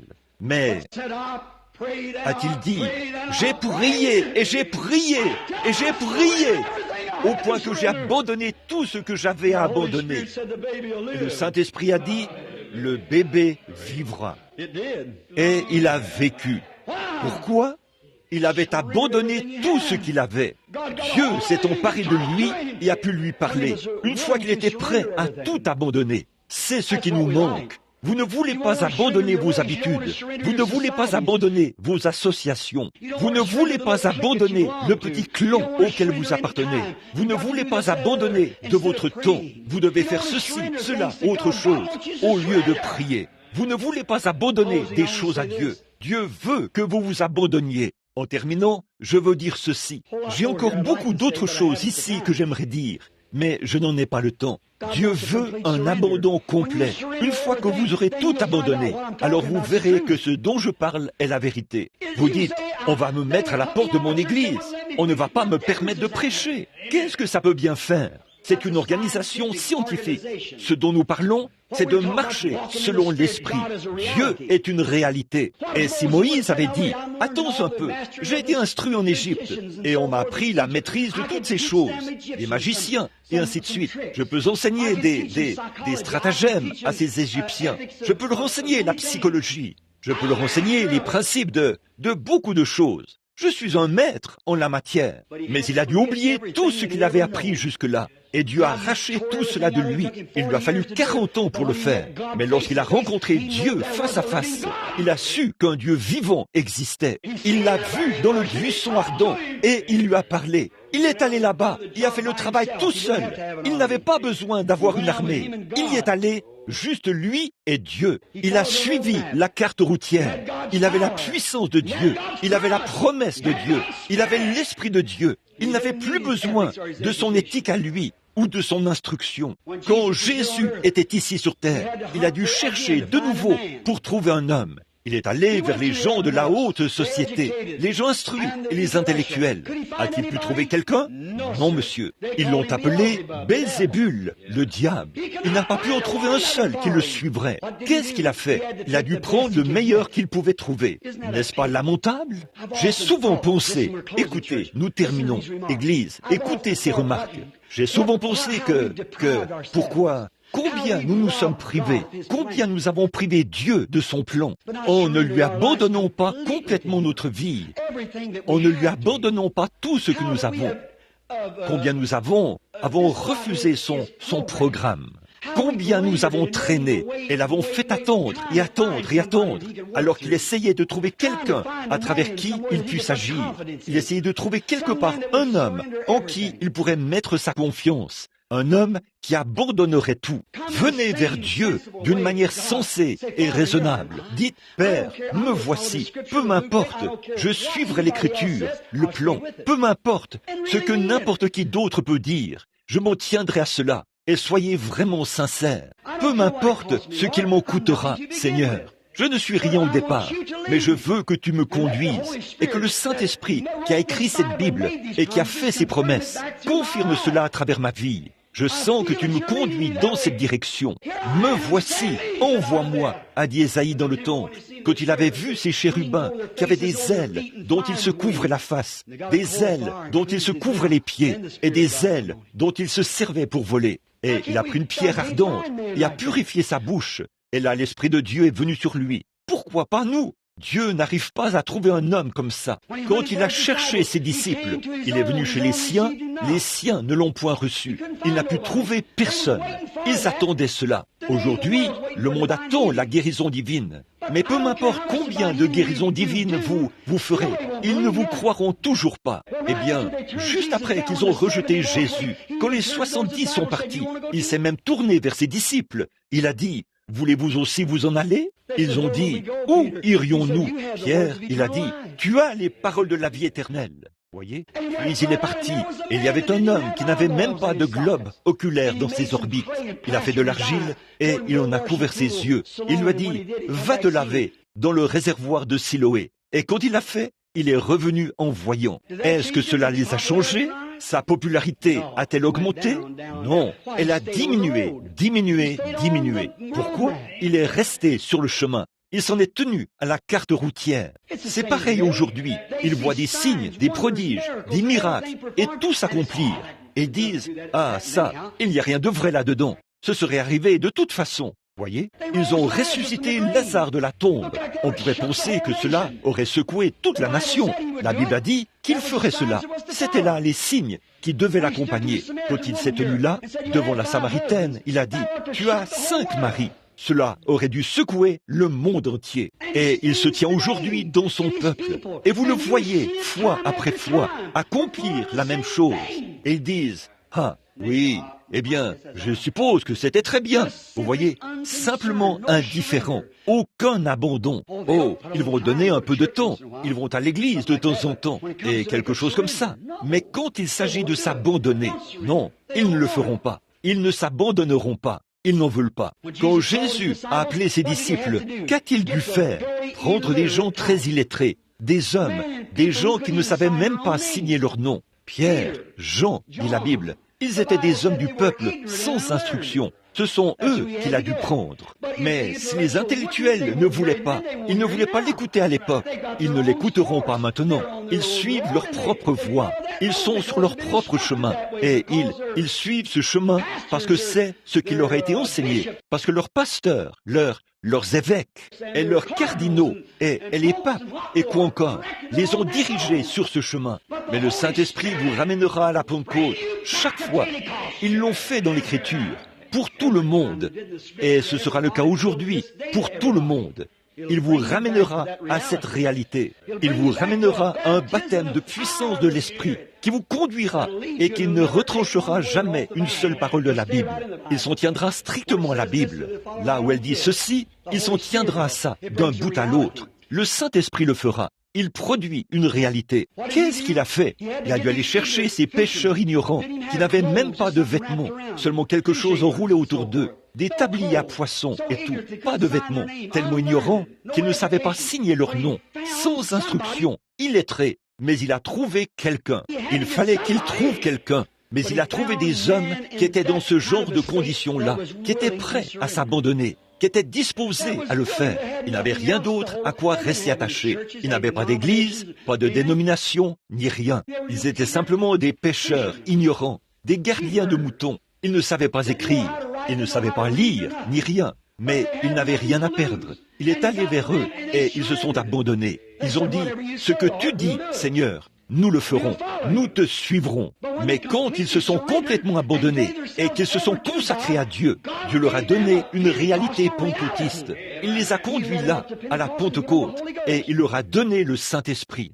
Là où ils étaient, là, sous l'effet de l'Esprit de Dieu, ils faisaient toutes sortes de signes insensés aux yeux des gens, balbutiant, et se conduisant n'importe comment, et essayant de... La Bible dit, sur quoi se tenaient-ils? Ils étaient sur la grande route. La Bible dit, c'est par des lèvres balbutiantes et par des langues étrangères que je parlerai à ce peuple. Et voici le repos de l'âme. Voici ce qui arrivera. Ésaïe 28, 18. Lisez-le. C'est par des lèvres balbutiantes et par des langues étrangères que je parlerai à ce peuple. Voici le repos. Pas le dimanche. Ce n'est pas le jour du repos. C'est le Saint-Esprit qui est le jour du repos. Vous, les frères adventistes, ce n'est pas le sabbat du 7e jour qui est le repos. C'est le Saint-Esprit qui est le repos. C'est par des lèvres balbutiantes et par des langues étrangères que je parlerai à ce peuple. Voici le sabbat. Voici, le sabbat signifie le repos. Voici le repos pour l'âme. Vous avez le repos éternel. Comme Dieu, quand il a créé le monde, le 7e jour, il s'est reposé après cela. Il s'est reposé. Il a continué à se reposer. Quand nous entrons en Dieu, nous nous reposons tout le temps, pas d'un dimanche à l'autre. Nous nous reposons éternellement. Nous avons la vie éternelle. Le Saint-Esprit vous donne le repos. Or, ils ont eu une expérience pentecôtiste, une réalité de Dieu. Ils avaient trouvé quelque chose. Permettez-moi de dire encore une chose. Les credos ne rassasieront pas un cœur affamé. Les credos ne rassasieront pas. Si un homme a faim de Dieu, si vous lui dites, prononce le credo des apôtres, adhère à l'Église, inscris ton nom ici, sois aspergé ou immergé, ou ce que vous voudrez. Ça ne rassasiera jamais une âme affamée, car ils avaient été prédestinés par Dieu à rechercher la vie. Autrefois, ils étaient les anges. Il y avait autrefois un ange qui n'était pas tombé. Les 2/3 des anges du ciel sont tombés. Ce sont ces mauvais esprits qui agissent parmi les gens. Ils sont très religieux. Vous savez que la Bible dit, vous n'avez pas toujours été ici même. Autrefois, vous étiez ailleurs. Souvenez-vous, le péché n'a pas commencé sur la terre. Le péché a commencé au ciel. Quand Lucifer a pris et s'est fait, il a dit, je veux une dénomination, faire quelque chose de très important. Il s'est rendu dans le septentrion et a établi quelque chose de plus grand que ce que Michel avait. Et il était chassé du ciel. Et ces anges là-bas, ces esprits, eh bien, c'est pour cette raison que, quand cette tente où nous habitons sur la terre sera détruite, nous en avons une autre qui nous attend déjà. Voyez, et c'est pour cette raison que notre nom a été mis dans le livre de vie de l'agneau avant la fondation du monde. Tous ceux que le Père m'a donnés viendront à moi. Comment pouvez-vous? Vous avez des yeux et vous ne voyez pas, des oreilles et vous n'entendez pas. Ce n'est pas étonnant, vous voyez. Là, toutes ces choses, vous voyez, que Dieu a promises à l'époque, c'était toutes. Quand j'ai dit l'autre soir qu'un homme, Jésus a dit, la bête qui vient sur la terre, l'antichrist, qui est très religieuse, tellement proche que ça séduirait même les élus, si c'était possible. Que la grande organisation commencerait, et qu'ils auraient d'autres organisations. La vieille mère prostituée, elle avait des petites filles, c'était des prostituées qui en étaient sorties, des organisations. Il a dit, et il séduirait presque le monde entier, et séduirait même les élus, si c'était possible. Mais ce n'est pas possible. Leurs noms ont été mis sur l'agneau. Ceux qu'il a connus d'avance, il les a appelés. Ceux qu'il a appelés, il les a justifiés. Et ceux qu'il a justifiés, il les a glorifiés. Donc, il n'y en a plus après, voyez-vous. C'est vrai, vous ne pouvez pas venir à moins que Dieu ne vous appelle. Cela ne dépend ni de celui qui veut, ni de celui qui court, mais de Dieu qui fait miséricorde. C'est exact, c'est ce que l'Écriture dit que c'est. Alors, ils ne veulent pas entendre cela. Pourquoi? Ils sont dans les ténèbres. Ils veulent suivre un credo. Je suis aussi bon que toi. On ne dit rien au sujet de la bonté. Personne n'est bon. C'est Dieu qui est bon. Vous voyez? Mais êtes-vous prêt à vous abandonner à lui? C'est ce à quoi je pense. Êtes-vous prêt à vous abandonner? Voyez? Ça ne rassasiera pas une âme affamée. Écoutez, quand Paul, combien savent qu'il était un théologien, mais c'était un géant intellectuel. Certainement, il avait été sous les enseignements de Gamaliel, l'un des meilleurs théologiens de l'époque. Mais qu'a-t-il dit quand il est venu vers l'Église? Lisez 2 Corinthiens 2,4. Dans 2 Corinthiens 2,4, il a dit, « Je ne suis pas allé chez vous avec des paroles enchanteresses, la sagesse des hommes de ce monde. Car si je l'avais fait, votre confiance serait fondée sur la sagesse des hommes, les organisations, les dénominations. Mais je suis allé chez vous de la puissance du Saint-Esprit, les démonstrations. » Une démonstration de quoi? Il opérait des signes et des prodiges par le Saint-Esprit. Je suis allé chez vous afin que votre confiance, que votre foi ne repose pas sur la sagesse d'une grande dénomination, d'une église quelconque, mais afin qu'elle repose sur la puissance du Saint-Esprit et sur la résurrection de Jésus-Christ. Le plus grand théologien qui ait jamais vécu a dit qu'il a dû oublier tout ce qu'il avait connu afin de trouver Christ. Et il a dit, je ne prêche pas les choses intellectuelles, je prêche la simplicité de la conduite du Saint-Esprit, et je vais chez vous en prêchant cela. Il a dit, je pourrais prêcher autrement, mais, a-t-il dit, mes œuvres, et mes œuvres, ce n'est pas de prêcher comme ça. Maintenant, nous allons voir si nous ne pouvons pas en avoir 1 million de plus, en 34, 44, ou ce que c'est, leur slogan. nous aurons tant de membres qui se joindront à nous cette année. Il a dit, je pourrais faire ça. J'ai été impliqué dans cela tellement longtemps, mais je m'en suis éloigné. Je suis allé chez vous, non pas avec les paroles enchanteresses et empoulées d'un théologien, mais je suis allé chez vous avec la puissance et les démonstrations du Saint-Esprit, afin que votre foi soit bâtie sur le Saint-Esprit et non sur la sagesse des hommes. Oh là là! Dieu qui cherche de tels hommes. Aujourd'hui, Dieu cherche des hommes sur qui il peut mettre la main comme ça. Il n'y a pas longtemps, à Londres, en Angleterre, je faisais une petite promenade.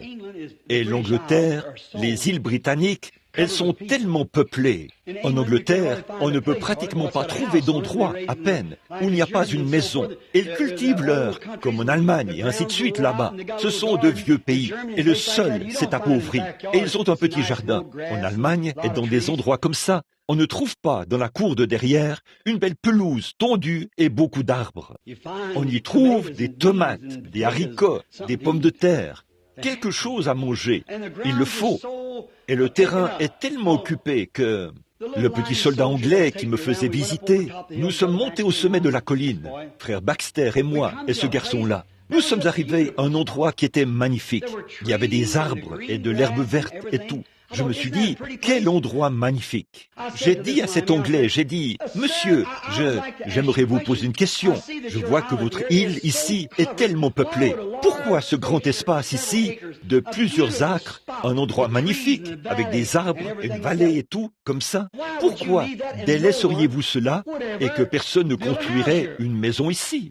Il a dit, révérend, je veux dire ceci. Il y a environ 200 ans, une épidémie de fièvre bilieuse s'est répandue ici en Angleterre. Il a dit, il n'avait pas de sérum, et les gens mouraient comme des mouches. Il a dit, les chariots, m'a-t-on dit, allaient et venaient jour et nuit. Ils ne pouvaient même pas enterrer les gens. Les membres du clergé venaient ici, de temps en temps. Ils levaient les mains et ils priaient. Puis ils repartaient. Ils ont tous jeté dans cette vallée-ci. Ils ne pouvaient même pas les enterrer. Il a dit, ils mouraient, et ils mouraient, si bien que des milliers de milliers d'enfants, d'adultes, d'adolescents et tout sont morts. Et ils les ont simplement emmenés là-bas, et ensuite, ils ont simplement pris de la terre et l'ont répandu sur eux, quand le fléau a cessé. Et il a dit, vous savez quoi? Il a dit, à partir de ce jour-là, jusqu'à aujourd'hui, l'Anglais est tellement déterminé à ne pas s'installer là où une chose pareille est arrivée. Il ne s'installera pas sur des choses comme « il n'établira jamais sa maison dans un endroit où la mort s'est trouvée ». Comme ça, je me suis tenu là un moment et j'ai réfléchi. Inutile de lui dire. Il n'aurait pas compris. Mais comment est-ce possible qu'une personne fasse face à ces choses avec tant de sincérité que, qu'il y a 200 ans, la fièvre bilieuse a touché ce sol-là, mais que vous êtes tellement méfiant et que ce qui vous intéresse, c'est de vivre un peu plus longtemps et que vous pourriez attraper la fièvre bilieuse si jamais vous installiez votre maison là-bas. Et là, vous établirez votre destination éternelle sur un credo fait par un homme qui est mort il y a des centaines d'années, sur une théologie, la théologie d'une église qui était mise au rencard depuis des centaines d'années. Il n'y a rien, pas un mouvement de Dieu en eux et tout le reste. Et vous mettrez votre nom, votre credo et tout sur ces choses, et vous poursuivrez votre vie. Écoutez mon ami, ne faites surtout pas ça. Sur ce roc, je bâtirai mon église, et les portes du séjour des morts ne peuvent prévaloir contre elle. Vous ferez, vous aussi, les œuvres que je fais. Voici, je suis avec vous, et même en vous, tous les jours, jusqu'à la fin du monde. Jésus-Christ, le même hier, aujourd'hui, et éternellement. Dieu est un Dieu de réalité. Ne vous contentez pas d'un credo, ne vous contentez pas d'une sensation. Prenez une réalité, prenez un vrai Dieu, quelque chose que Dieu est, un Dieu de réalité. Cela vous donne de l'assurance. Cela vous donne de l'espérance, cela vous donne la foi, cela vous donne l'esprit, cela vous donne des signes, cela vous donne des prodiges. Cela agit en vous exactement comme cela l'a fait en Christ.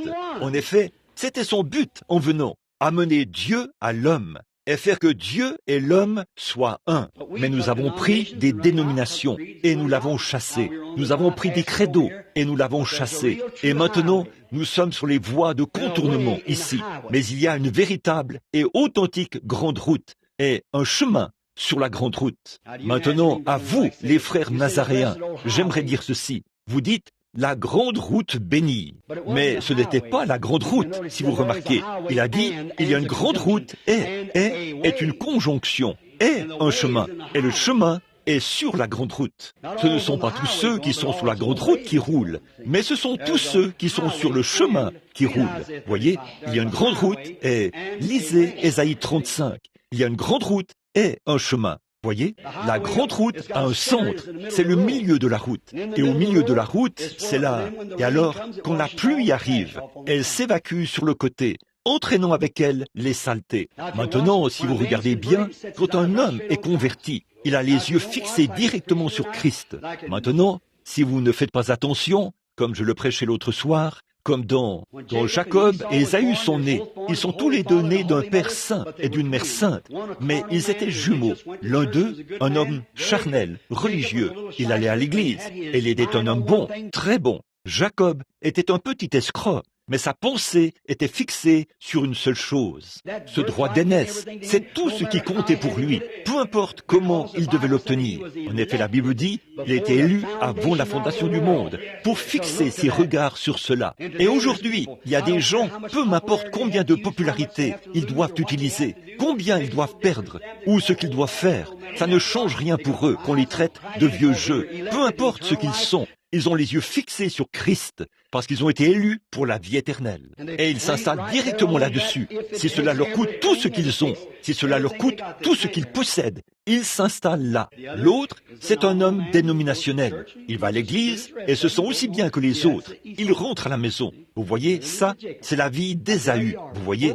Et l'autre, c'est une vie de Jacob. Bon. Voilà les deux côtés. Établissez-vous en Jésus-Christ. Soyez sûrs que c'est en lui. Comment entre-t-on en lui? Par une poignée de main? Par l'aspersion? Par quoi? Dans un seul esprit. 1 Corinthiens 12. Nous avons tous, en effet, été baptisés pour former un seul corps. Un seul Saint-Esprit, baptisé pour former un seul corps, où se trouvent 9 dons spirituels et 4 fonctions spirituelles, là, dans ce seul corps. Là-dedans, Dieu a établi dans l'Église des apôtres, des prophètes, et ainsi de suite. Dans cette Église, là-dedans, il y a des dons de guérison, des miracles, le parler en langue, la sagesse, la connaissance. Voilà les choses, les signes qui accompagnent le croyant. Pourquoi accepteriez-vous ce que je ne comprends pas? C'est pourquoi les gens voudraient avoir des mauvaises herbes ecclésiastiques, alors que le rocher est plein de miel. Oh, je n'arrive pas à le comprendre. Courbons la tête. Aimeriez-vous qu'on se souvienne de vous dans la prière et dire « Dieu, donne-moi ce que mon cœur désire. J'aime le Seigneur Jésus. » Notre Père Céleste, parfois, après le service, je me pose des questions. Pourquoi le Saint-Esprit tape-t-il constamment sur l'Église? Comment le fait-il? Pourtant, les hommes qui sont loin de l'Esprit ne peuvent pas dire ce qu'ils veulent dire. Ils doivent dire ce que l'Esprit dit de dire. Et nous voyons que dans l'Ancienne Bible, les batteurs d'or, le batteur battait l'or, et le retournait, et le battait, jusqu'à ce que toutes les impuretés en soient sorties, et le battait très longtemps, jusqu'à ce qu'il voie son propre reflet dans l'or. Alors, il savait qu'il était pur.